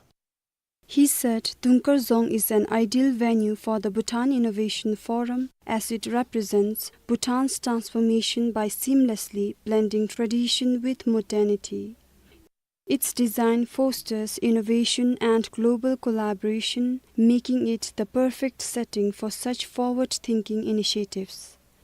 The 𝗂𝘃𝗃 holds significant importance to the country, representing Bhutan's evolving identity, merging traditional architecture with modern education and innovation goals. And on the onset of a new month, this grand structure will host 1,000 local and international speakers and attendees to explore solutions for a new beginning for Bhutan. This is Sonam Yuden for BBS News. From students to entrepreneurs, the spirit of innovation thrives across generations, even in Bhutan. As the Bhutan Innovation Forum draws near, Bhutanese innovators say they are looking forward to possible collaboration with international experts and to expanding Bhutan's innovation. To contribute to the 𝗘𝗵𝗶 Mindfulness City, innovators will exhibit their products and draw inspiration from renowned international entrepreneurs to generate impactful ideas. From the latest satellite technology to various OTT platforms, Bhutan, like any developed nation, is striving and thriving. For many Bhutanese innovators, the Bhutan Innovation Forum is more than just an event. It is their chance to connect, inspire, and push the boundaries of what is possible for Bhutan. Attending this Bhutan Innovation Forum is like the transfer of knowledge and then technology and experiences, so that we as a company and many of the Bhutanese here in Bhutan and entrepreneurs like myself, so we not only think about running a company here only in Bhutan's context, but rather expand our horizon beyond the boundaries of Bhutan. And so all of this can be possible, may be possible by attending this Bhutan Innovation Forum, by listening to their stories. The GovTech agency is looking forward to learning about transforming government operations and building digital economy at the forum. Looking at the panel of experts in artificial intelligence, in blockchains, in cybersecurity, gives us the opportunity to look at how these new technologies and innovations could be applied in transforming government, as well as looking for new digital economic opportunities. And that is what we would be looking forward to engaging with the speakers at the forum. Similarly, the Chief Operating Officer of 𝗘𝗵𝗶 Park said that the forum is a platform to showcase and demonstrate their products. 𝗘𝗵𝗶 Park is the flagship IT development company and the first IT park in the country. For instance, we have EPs, the Gateway, the Tender.pt and ERP and SAP products. So Bhutan Innovation Forum will actually provide us a platform to showcase and demonstrate our product and also get feedback from the existing customers as well as from the experts around, and also give us an opportunity to enhance our product and further develop our products. The 𝗘𝗴𝗵𝗵 Innotech, a department established to strategize technology and innovation pathways across 𝗘𝗴𝗵 and the 𝗘𝗴𝗵 Group, will also display Bhutan's innovations at the forum. We have one of our AI projects called Automatic Number Plate Detection System, which detects number plates in cities. And the second project we want to showcase is the water management system, where we utilize water sensors for households to look at their intake of water, and also for the government officials to allocate water accordingly. Similarly, the 𝗔𝗵𝗵𝗶𝗀𝗵 Super Fab Lab and other Fab Labs across the country are also looking forward to the Bhutan Innovation Forum. We also want to show that in Bhutan there is a platform for innovation, there's a space for anyone who can come and develop their product or do research or just come and have fun and learn. So that's our main agenda, to be in Bhutan Innovation Forum. While the Bhutan Innovation Forum is a global initiative dedicated to sustainable development and mindful entrepreneurship, the shared excitement among participants to meet global experts and network is a common highlight among Bhutanese innovators. With additional information from Samten Dolkar and Kipchu, Devika Pradhan for BBS News. The 𝗔𝗵𝗵𝗶𝗀𝗵 National Referral Hospital is currently relocating its Department of Dentistry back to the hospital from 𝗘𝗏. 5 dental chairs have already been moved to the new location, including 2 for pediatric and 1 each for endodontics, orthodontics and oral surgery. The move is being done in phases to avoid disrupting services. The hospital aims to complete the transition by the end of this month. One of the major challenges after moving to 𝗘𝗏 has been accessibility. Patients, particularly those with limited mobility, have found it difficult to access the clinic. Additionally, the distance between the dental department and the National Referral Hospital has made it challenging, especially for those patients needing multiple services. Officials from the National Referral Hospital said that moving the department back to its original location aims to improve patient access and make better use of resources. They added that the logistical difficulties at 𝗘𝗏 were preventing the department from providing timely and efficient dental care. The new move is expected to address these issues by making dental services more accessible and improving coordination with other departments. While the core dental services will remain the same, officials said that the move may open up opportunities to expand specialized surgical services with access to operating theater and other hospital resources. The dental department was relocated to 𝗘𝗏 in May last year to decongest the National Referral Hospital and develop a more comprehensive dental service. With camera person Chimrinzen, Karmasumtanwangda, PBS News. Bhutan and the Kingdom of Saudi Arabia officially established diplomatic relations yesterday. A news release from the Ministry of Foreign Affairs and External Trade stated that this development reflects a spirit of mutual respect and shared aspirations for peace and development, benefiting both the nations and their people. Ambassador 𝗵𝗏 𝗶𝗶𝗀𝗵, permanent representative of Bhutan to the United Nations, and his counterpart, Ambassador Abdulaziz Al-Wasil, signed the diplomatic protocol in New York. During the signing ceremony, the 2 ambassadors affirmed their government's commitment to foster closer cooperation between the countries.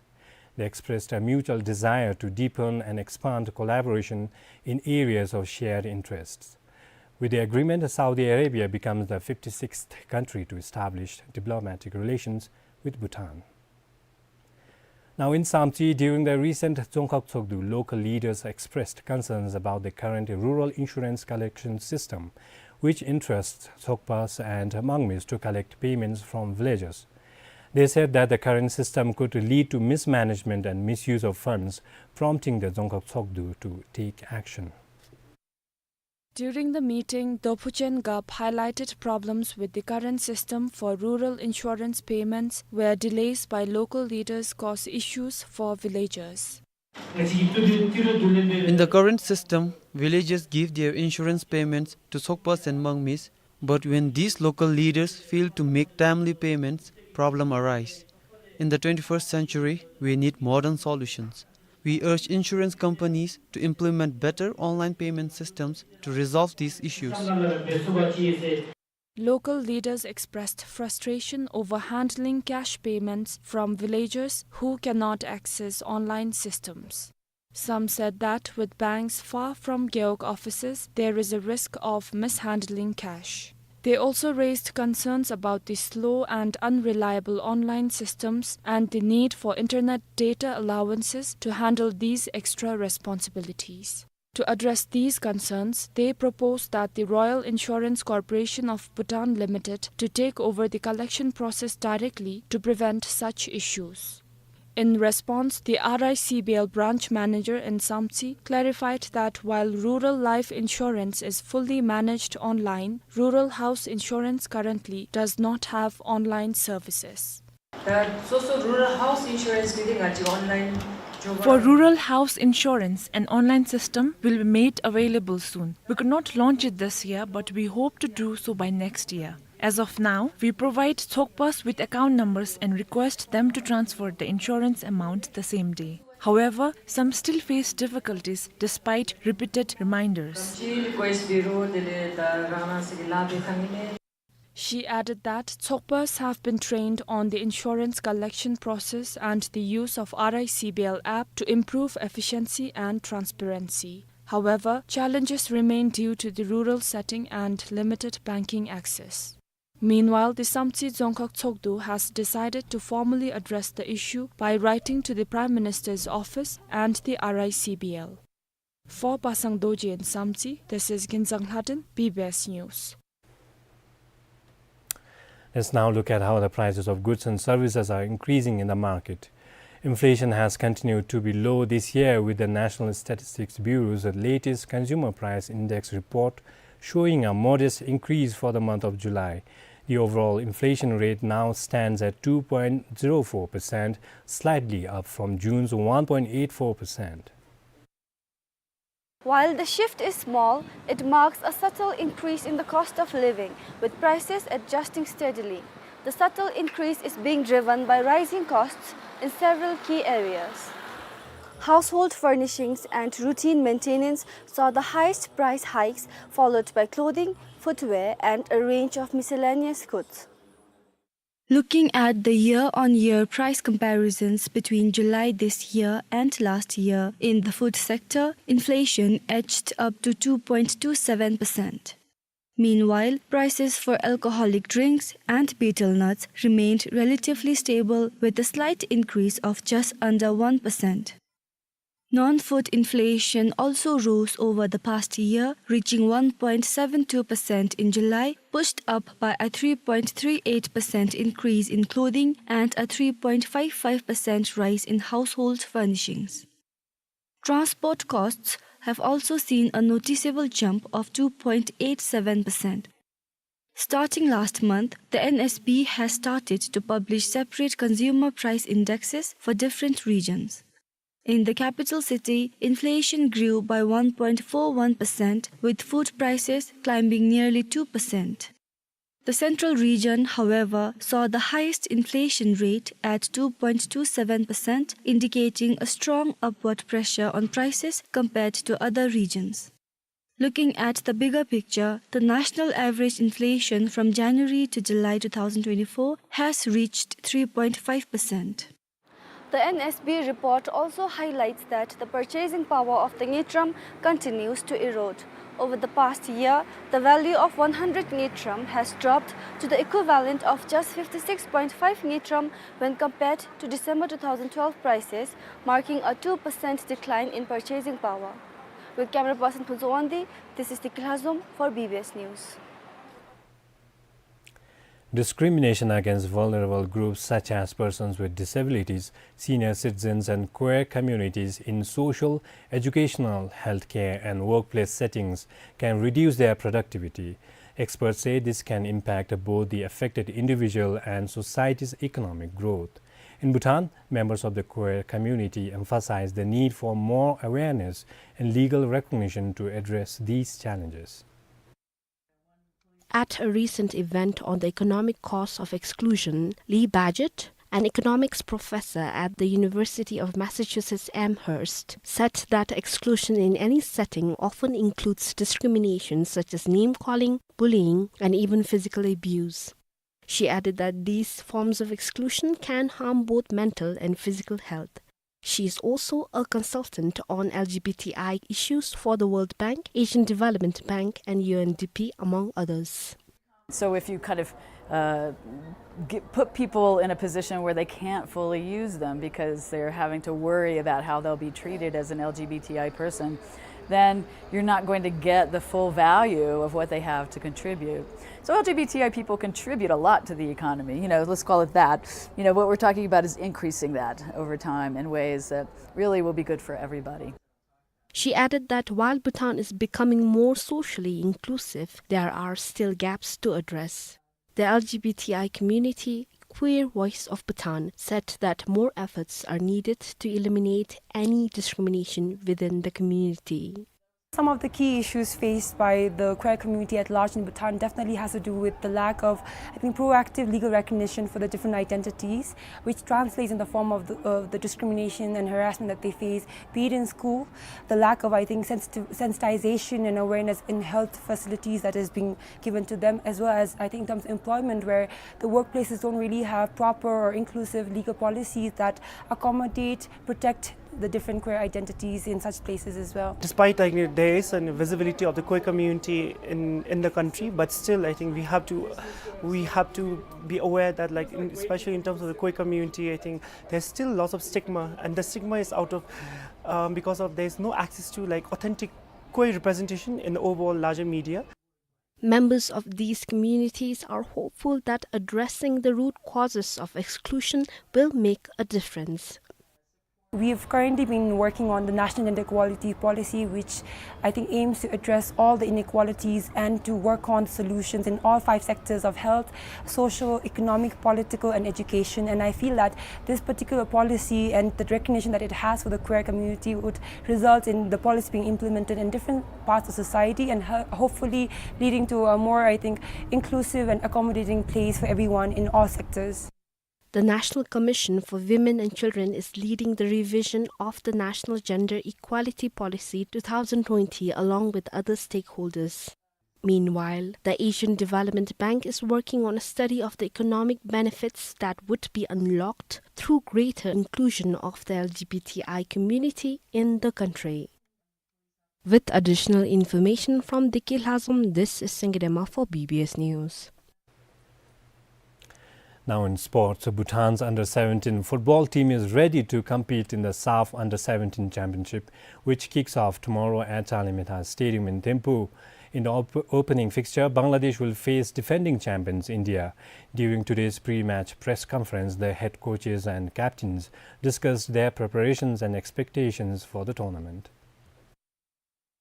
Bhutan will host the SAF Under-17 Championship for the first time. 7 countries are participating: Bhutan, India, Bangladesh, the Maldives, Nepal, Sri Lanka and Pakistan. During the press conference, all teams expressed their intentions to deliver strong performances and aim for the championship title. Bhutan has been placed in Group B alongside Nepal, Sri Lanka and Pakistan. Group A consists of India, the Maldives and Bangladesh. The Bhutanese team will play Sri Lanka on Saturday at 6 p.m. Last year we had a player from the different clubs, so last year we could not do much more and focus on the team tactics and all, because of some players they usually have to go to school, and because of that they miss a lot of training session. So this year we have selected the players all from our academy. I hope this trophy will remain at our home country, and I hope we will win. We have prepared mentally, physically, psychologically, and technically we are all prepared, and our driving boys will give 100%. Captains and head coaches of the other participating teams also shared similar aspirations for the tournament. To show ourselves as a strong contender, that is our main goal. But we want to go step by step. So first match, our focus is there, how to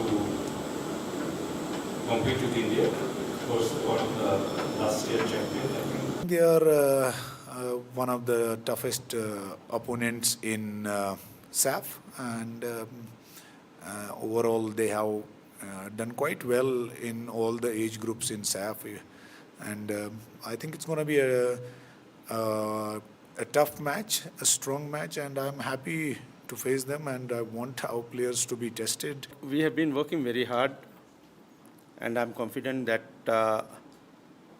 abilities of my players to show their strengths on this tournament, and I feel that our players are ready now to play, and we will try to show their abilities on the field.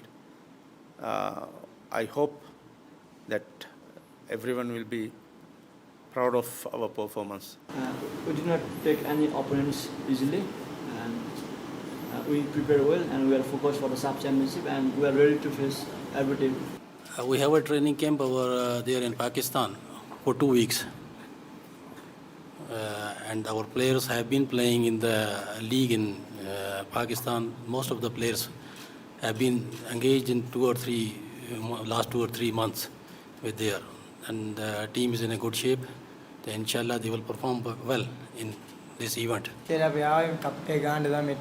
Came here to win. We have a good team. We have many practice sessions together. The team is combining very well. We are hoping to win, and I feel that we are in the position to win the cup.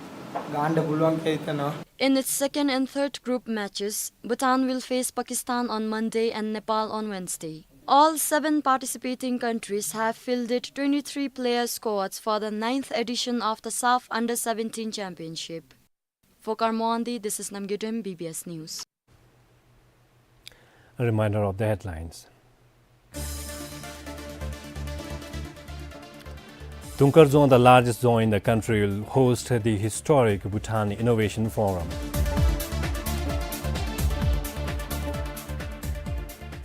Bhutan and Saudi Arabia establish formal diplomatic relations. Both governments commit to foster closer cooperation.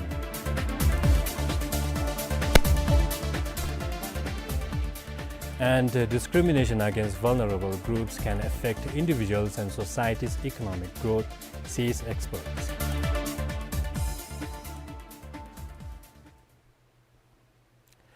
Now in the weather forecast from the NCHM, tomorrow will be partly to mostly cloudy with light rain, and over the weekend, partly cloudy weather with isolated light rain is expected over the country.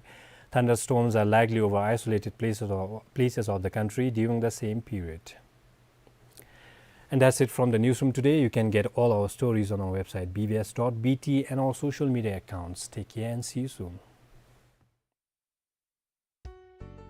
The Royal University of Bhutan announces vacancy for the post of one legal officer. Interested eligible candidates may submit your applications along with the required documents to the Chief Human Resource Division via email at moneygelson.ovc@rub.edu.bt within 2nd of October 2024 before 5 p.m. Details on eligibility criteria, position level and placement are provided in their website. For more information, please log on to www.rub.edu.bt or call 02336525 during office hours. The Bhutan Telecom Limited invites e-tender from the small class contractors for the construction of monopole foundation under 𝗵𝗄𝗵𝗀. E-tender must be submitted online on 3rd of October 2024 before 12:30 p.m. and it will be opened on the same day at 2:30 p.m. in Western Regional Office 𝗵𝗄. For details, please log on to www.tender.bt or call 343434 or 4027 during office hours. The Department of Surface Transport Regional Office in Phuentsholing informs the general public and the road users along the Pasakha Monitor Primary National Highway that effective from September 17th 2024, the Bailey Bridge at 𝗘𝗂𝗄𝗵, located 1.65 kilometers from 𝗘𝗂𝗵𝗶, is fully closed to all heavy vehicles, whether loaded or empty. This decision has been made due to the further deterioration of the bridge's condition after its closure to loaded heavy vehicles in the first week of September 2024 following structural damage. The department requests all road users to avoid driving heavy vehicles over the bridge for your safety and the safety of others. Please use the 𝗘𝗴𝗵 highway as an alternative route. In the meantime, the department is exploring alternative solutions to allow all types of vehicles to pass through 𝗘𝗂𝗄𝗵 at 𝗃𝗃𝗃. All are requested to cooperate in this matter. Please note that the authorities will not be responsible for any consequences resulting from non-compliance. The Bhutan Broadcasting Service announces the date and time for conducting the Language and Proficiency Test for the post of 4 bilingual reporters. The Language and Proficiency Test will be conducted from 17th till 20th September 2024 in phase-wise at the BBS head office, 𝗘𝗴𝗄, Thimphu. All shortlisted candidates are asked to report for the test as per the schedule. 20th September, serial numbers 151 to 183, 9 a.m. to 1 p.m. Please refer to the list of shortlisted candidates, serial numbers and reporting times on our website www.bbs.bt. Candidates are requested to report to the BBS office as follows: morning session by 9 a.m, afternoon sessions by 1:30 p.m. For inquiries, contact HR section at 322-600 during office hours. For the well-being of all sentient beings and to ensure everlasting peace and prosperity in the country, as well as for the long life of His Majesty and the royal family, the annual kurim such as 𝗘𝗴𝗵, 𝗵𝗂𝗏, 𝗵𝗏, 𝗵𝗏, 𝗏𝗏, 𝗵𝗏 굼𝗵, 𝗵𝗵, 굘𝗐, 𝗔𝗐, 𝒠𝒐, 𝒠𝒠, 𝒪𝒠, 𝒠𝒪𝒠, Namgo and Sago will be conducted from September 25th, 2024 to October 1st, 2024, corresponding to the 23rd to the 29th day of the 8th month of the Bhutanese calendar at 𝗘𝗄𝗵 School of Astrology in 𝗘𝗃𝗃. The 7-day Grand Kurim will be presided over by the Lamnatan of 𝗘𝗃𝗃 Dzongkhag along with over 70 monks. For more details, please call 1762-6336 or 1743-2473. The Dzongkhag administration in Punakha invites bids from eligible bidders for the design, supply, erection, installation and construction of 2.0 MLD water treatment plant with lab and staff quarter at Lobisa including O and M. A complete set of bidding documents can be purchased from Procurement Office till 7th of October 2024 during office hours. The pre-bid meeting shall be conducted on 25th of September 2024 at Dzongkhag Tsukdu Hall from 9 a.m. to 5 p.m. and the bids shall be opened on 7th of October 2024 at 2:30 p.m. The 𝗘𝗴𝗏 Corporation Limited announces vacancies for 6 cabin attendants. Interested Bhutanese candidates who have the required eligibility criteria may apply to HR and Administration Manager, 𝗘𝗴𝗏 Corporation Limited, Paro Town, with duly filled 𝗘𝗴𝗏 employment application form along with relevant documents within 2nd of October 2024 before 5 p.m. For further information on eligibility criteria, required documents and other important details of the position, please see 𝗘𝗴𝗏 website www.𝗘𝗴𝗏.com.bt. The Bhutan Broadcasting Service announces the date and time for conducting language and proficiency test for the post of 5 radio producers or anchors, English. The language and proficiency test will be conducted from 8th till 10th of October 2024 in phase-wise at the BBS head office, 𝗘𝗴𝗄, Thimphu. All shortlisted candidates are asked to report for the test as per the schedule. Please find below the schedule for candidate reporting. 8th October, serial number 1 to 25, 9 a.m. to 1 p.m. Serial numbers 26 to 50, 2 p.m. to 5 p.m. 9th October, serial numbers 51 to 75, 9 a.m. to 1 p.m. Serial numbers 76 to 100, 2 p.m. to 5 p.m. 10th October, serial numbers 101 to 114, 9 a.m. to 1 p.m. Please refer the list of shortlisted candidates, serial numbers and reporting time on our website www.bbs.bt. For inquiries, contact the HR section at 322-600 during office hours. PPC has successfully completed the construction of 66 kV double circuit transmission line and 66 kV GIS at Novogang Industrial Park, 𝗖𝘂𝗿𝗵𝗶. The test charging of the 66 kV system is scheduled with effect from 21st to 22nd September 2024. The general public in the vicinity are requested to take necessary precautions and avoid any activities near the transmission line during this period. PPC solicits your cooperation and inconvenience caused is highly regretted. The Department of Surface Transport Regional Office in Phuentsholing notifies that the improvement works such as widening, pavement and permanent works on 𝗖𝘂𝗿𝗵𝗶 Norbugang are awarded to the contractors. Therefore, all commuters are requested to note the road closure and opening timetable below and to plan their travel accordingly. The Bhutan Broadcasting Service would like to invite sealed quotation for the issuance of air ticket from the established and reliable Bhutanese ticketing agents for the following sectors. Option 1. Date of travel 14th October from Paro to Delhi, 17th October from Delhi to Istanbul, 24th October Istanbul to Delhi, 25th October from Delhi to Paro. Option 2. Date of travel 14th October from Paro to Delhi, 17th October from Delhi to Istanbul, 24th October from Istanbul to Bangkok, 25th October from Bangkok to Paro. Quotation must be submitted within 10:30 a.m. on 24th of September and it will be opened on the same day at 11 a.m. The terms of reference can be downloaded from www.bbs.bt or can be obtained from the procurement section during office hours. For more details, please log on to www.bbs.bt or contact procurement section at 322600 during office hours, or you may email at procurementbbs.bt@gmail.com.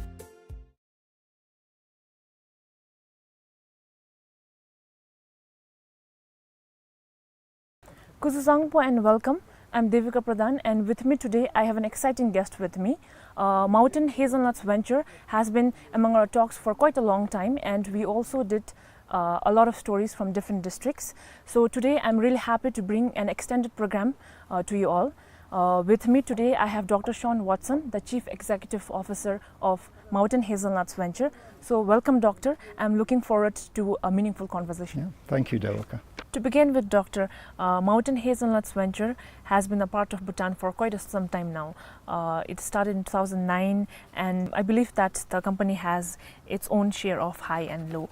So for our audience who are not quite familiar with Mountain Hazelnut Venture, if you could break down and share what it is all about. So Mountain Hazelnuts Venture mission was to create a sustainable hazelnut industry in Bhutan, serving remote communities who have very few other income opportunities.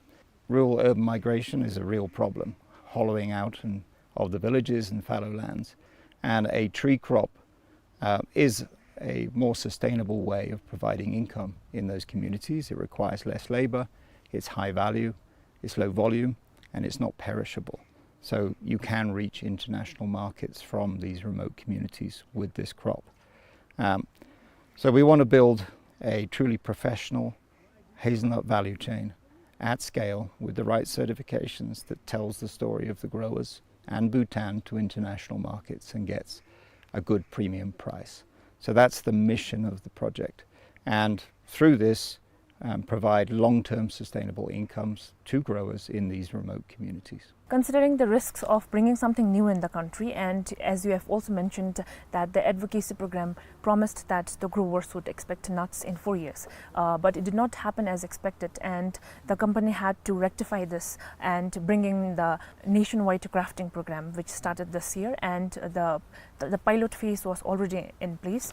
So when did the company decide that something was wrong and something has to be done for the trees to actually nut? Yeah, so we accept that mistakes were made and we couldn't fulfill on the initial promise of 4 years to nutting for all growers. The first challenge was we couldn't produce enough pollinizers in our tissue culture lab. So the initial plantings into orchards had gaps left for the pollinizer trees to be planted in later. And we had continuing difficulties with the tissue culture lab over many years, and promises were made on their part, but they couldn't deliver. And so growers had to wait longer and longer for the pollinizers to come. In 2019, we shifted to grafting in pollinizers. We gave up on the 𝗘𝘴𝗿𝗄𝗵 lab's ability to actually produce enough pollinizers to meet all of the growers' demand. And in 2019, we did a nationwide grafting program to put in pollinizers for the existing set of varieties that we had. Well, another challenge was COVID, which really knocked everybody sideways. And in the middle of that, we saw a new problem in the winter of 2021, where our main production variety in the lower altitudes didn't flower properly. And so, whilst it might be good some years, in the long term, that's an increasing risk. And we deduced that the problem with the flowering was due to a warmer winter and an increasing rate of temperature change due to the climate change that's a global problem. So this variety was not going to consistently fruit into the future, and we needed to change it. Happily, there are Bhutan-proven varieties by this point with much lower cold requirement, and so these could be replaced through a grafting program that we call conversion. Now, we had to look long and hard in the winter of 2021 at the viability of the business at that point. Because our main production variety in the lower altitudes wasn't going to consistently flower. Was it economically viable, and are there the solutions in place to fix the problem? After much soul searching, we came to the conclusion that there was a solution, and the Bhutan proven varieties could be economically grafted over the top of the lower altitude orchards, and this is what we call the orchard conversion program. In the higher altitudes, the varieties that we originally planted are working because they have enough cold, and it was really about adding more pollinizers to that mix, and that was what we call the orchard optimization program. But the vast majority of our orchards are actually below 2,400 meters, so it's a big program. So it's at that point that the management decided to keep the business going by investing our own money and looking for refinancing, because we really believed that there was still a viable business here, that the fundamentals of the biology had now been figured out. And we're also professionals. We want to finish the job. We don't want to leave growers without viable, productive orchards. And so that's why we took the business forward. And now that we're on the brink of securing the long-term financing to take the business to the original mission. Thank you, Doctor. You also answered my question to the difference between orchard conversion and optimization. Now the problem is with the warming temperature. So we're trying to address this global problem. And you said how changing the variety, these two programs, that is optimization and orchard conversion, can make orchard resilient up to 50 years in the future. So if you could also talk about that. Hazelnut trees in normal conditions will stay healthy and vibrant and productive for over 50 years, and actually pretty much indefinitely if you manage them right. Climate change presents a new challenge, with warming temperatures. We've already experienced one change. We've had to convert some of our orchards because one of our varieties required more cold than the winters are providing now. But now we've actually introduced, through the conversion program, more resilient varieties that require much less cold. And so that provides a buffer and an insulation against climate change into the future. How far into the future? I would say at least 30 years, probably 50. But we also have the methods for quickly changing varieties. And there's a lot of genetic breeding research to create varieties that adapt to climate change. So we have the methods. That just made me remember Bhutan is not the only country, but when we talk about Chile, who is one of the largest exporters in the southern hemisphere, faced similar issue in the past. If you would like to talk about that. Yeah, so Chile 20 years ago had no hazelnuts, and then entrepreneurs from America and Italy started to plant because they saw an opportunity, the agroclimate was suitable. But even with the best scientific foundation, it took them 15 years to figure out the right mix for that environment. But now they're the world's third largest producer of hazelnuts. So That is a very similar story to the Bhutan situation. It does take time to refine what you're doing to match the local conditions, and so some adaptation, changing of varieties, isn't unusual in, when you're developing a new project, a new crop in a new country. At this critical juncture where a nationwide grafting program is playing a major role in all the orchards, and we understand that there were farmers in the past who also wanted to chop off the trees because it was not nutting due to the wrong variety. So according to your observations, what do you have to say about the farmers? So how have their attitude changed? How were their attitudes in the past, and how has it changed over the years? And especially this year, because we are getting a lot of good news that there has been a progress in grafting program as well, and farmers are also expecting greater harvest this year. So what do you have to say about that? Understandably, growers were frustrated. It took a much longer time to get to fruiting than we planned, and that creates challenges on both sides, for us and for the growers. I would say that now that perception has changed. Growers are seeing the results of the 2022 grafting, which are very positive and show that the varieties we're choosing are working. In addition, in the higher altitudes, the original mix is also working. So really confidence is built through fruiting. That's the end result, and that's what generates the income. And whilst we didn't have fruiting, obviously we lost confidence with the growers, then frustrations grew up. But I think now that the solution is going into the orchards and the results are plain, are coming through, that perception is changing. Okay, Doctor.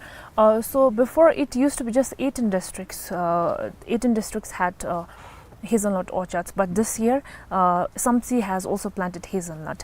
And do you attribute this to the progress made by other districts? And along with that, if you could also talk about where are these saplings coming from, because when it initially started we saw that the saplings were imported from China.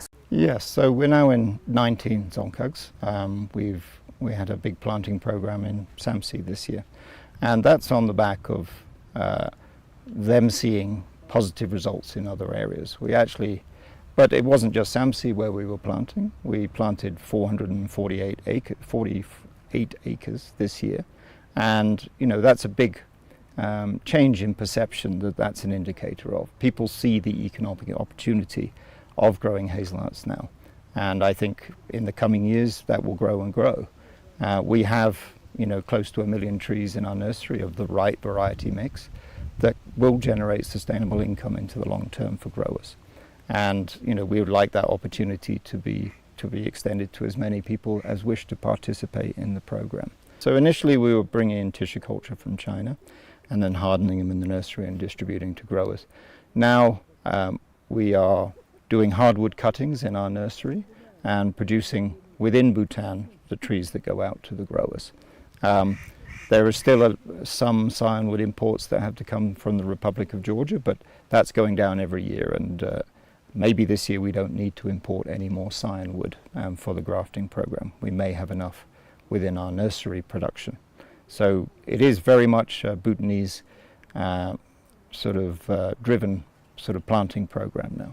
Moving on with the grafting program, I personally had an opportunity to visit actually more than 20 orchards and interact with the growers. So there are farmers who are expressing that there has been progress after the grafting program and how the harvest has increased over the years, and they are pinning their hopes on the grafting program. And there are growers who are solely dependent on hazelnut as well, and they are hoping to get a good revenue from hazelnuts. On the other hand, there are also growers who have not participated in the nationwide grafting program.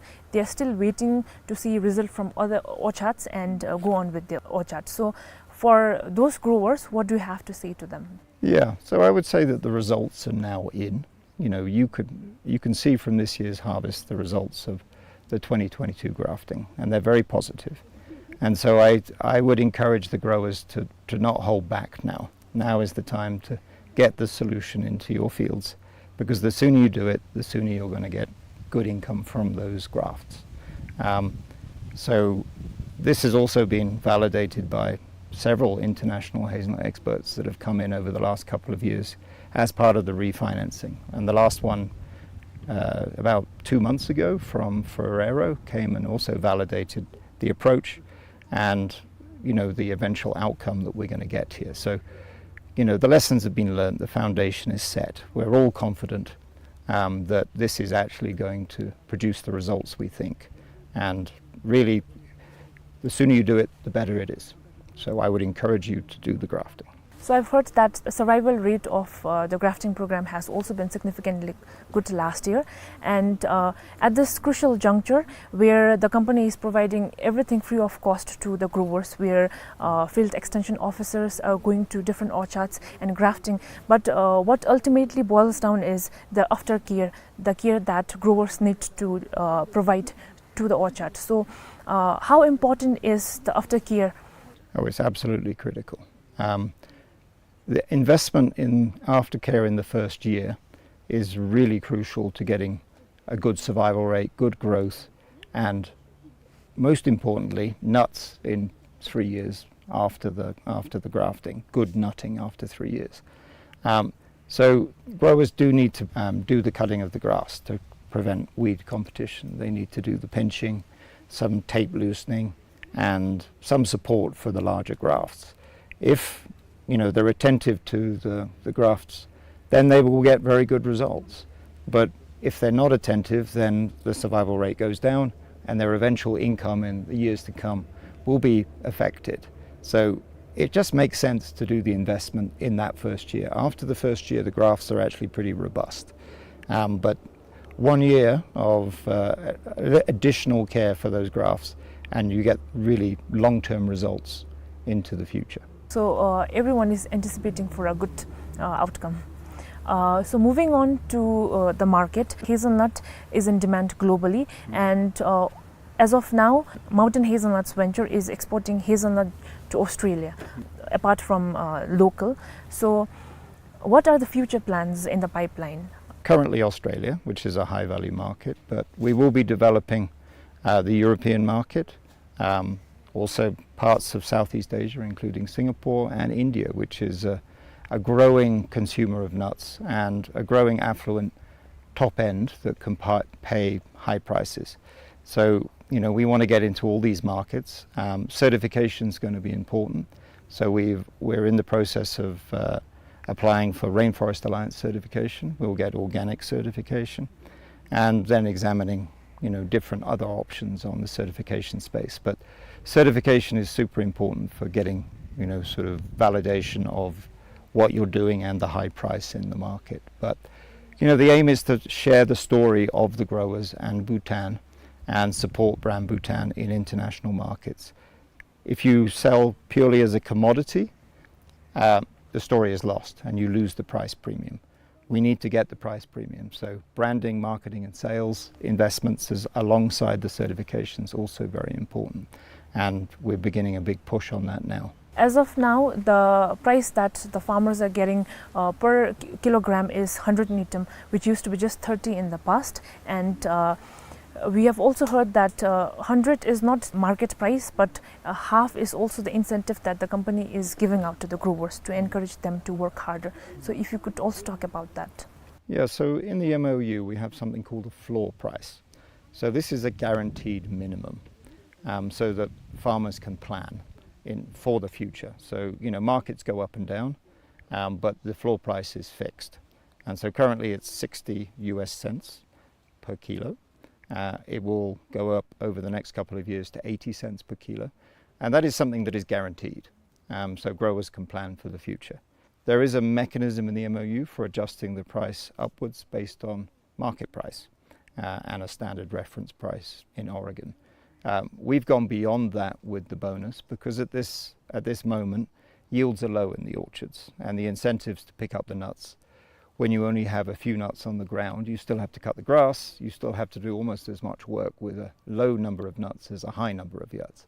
So we've put the bonus in place to incentivize growers to take care of the orchards while the yields are low and to pick up the nuts. we hope that in the future that actually the pricing will stay around that level. You know, if we get the price premium we think from telling their story and Bhutan's story in international markets, that should be possible. So the question is not about the market, but how much can Bhutan really produce? Yes, I think so. You know, there is the potential for Bhutan to produce 10,000 tons per year. You know, if you have 15,000 families growing hazelnuts, that would be about 1% of world supply. And that is one of the design elements of this business is scale. You need to have scale and a certain volume to really have leverage in the market.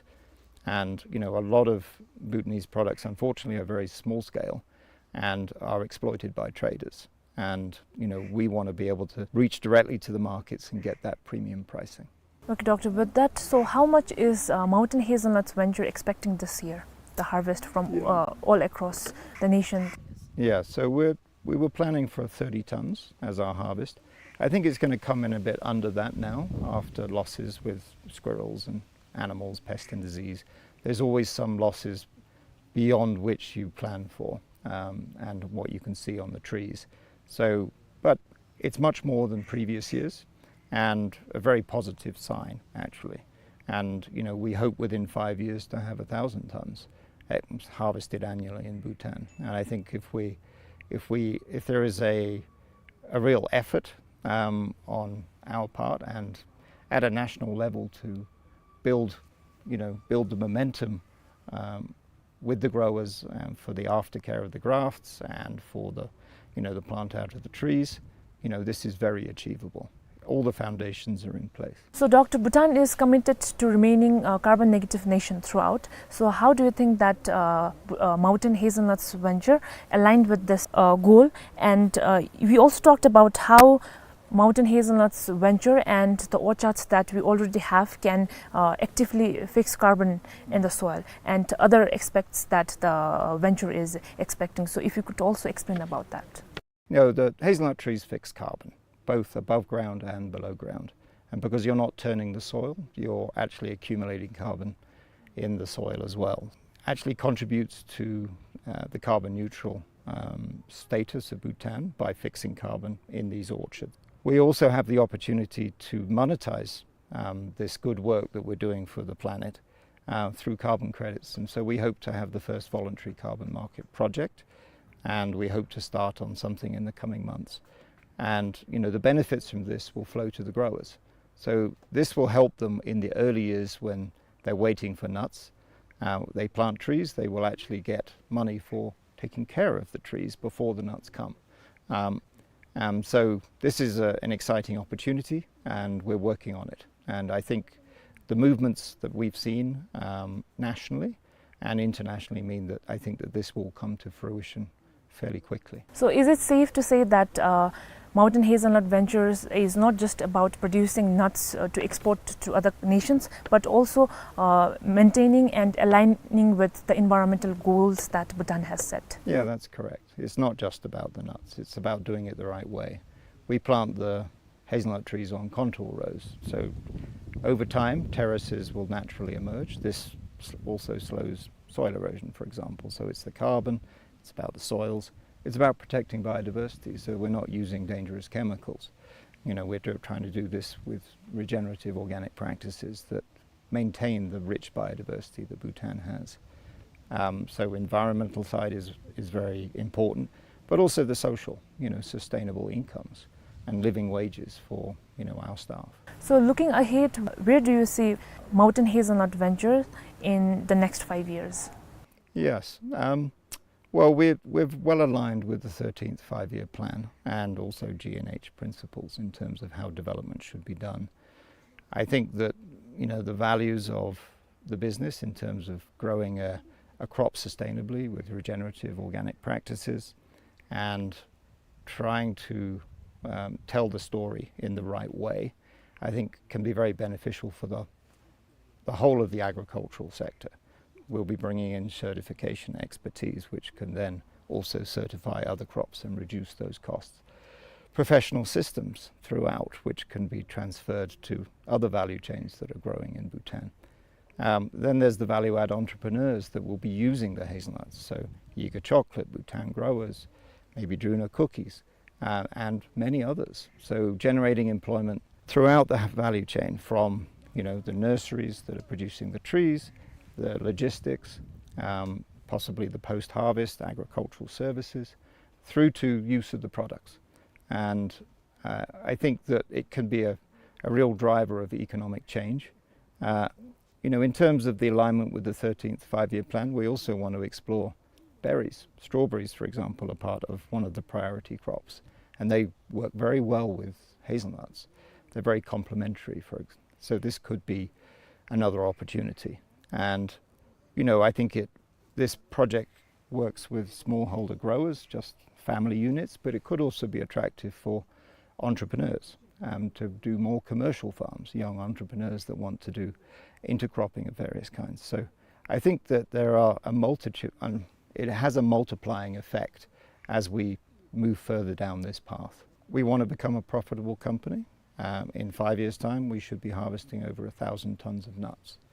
We want to have the right certifications in place, the right sales and marketing and export channels to high-value buyers. So generating a lot of revenue to create a profitable company, to reinvest in the business, and to pay growers good prices for the nuts. How many more acres is Mountain Hazelnuts Venture planning to cover in the coming years? And since most of the growers are coming forward and also asking for new saplings this year? Yeah, well, we have like 1 million trees in our nursery currently, but I think that we could easily add another 10,000 acres with our current systems and facilities.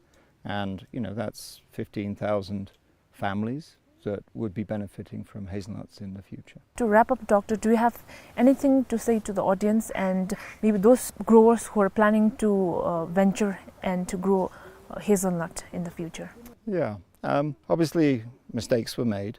There were delays in the fruiting, which we regret. We did our level best to prevent such delays. But something this complex and ambitious, inevitably there are going to be things that don't go to plan. But now the foundation is set, the science is in, the grafts are producing well, and the variety mix is proven. And so you actually have a very good economic opportunity now to plant hazelnut trees and get involved in the industry. And I think this is going to be good for these communities and for the country as a whole. So I would encourage people to plant more trees and take advantage of this opportunity.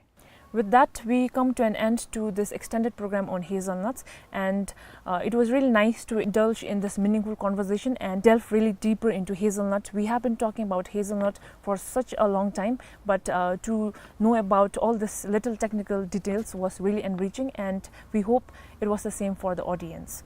Thank you.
sirgi beba chasum ani zumbe nade ma rudu ani suka ara mashilin kartilu bangwi inse ta ani besum imela ta tari sagodi gi mingdi pangkur gi masham sanabdo me ani nalo ta nga chi chebo mumida chi na jikadumi disu tenende ka ragaga tutu gi ngalu ta ani be zum chi lingi patul pogimda nuchu akhuda cho tenende aida ama simda chom tenende nam chi chachabi ga tutu gi ngale ningi dongsu te umide nami same semgai se nga kisar gap chi chebo jumidige sambi gi tun dup chi na jikadu meduse ki tongtobe ta nibe dubi gi gading da sugi te lui nisembe ani kilu jujuru semede te kisar gap tari ngagi te lami nise tari ngagi lude ta ni lemi nise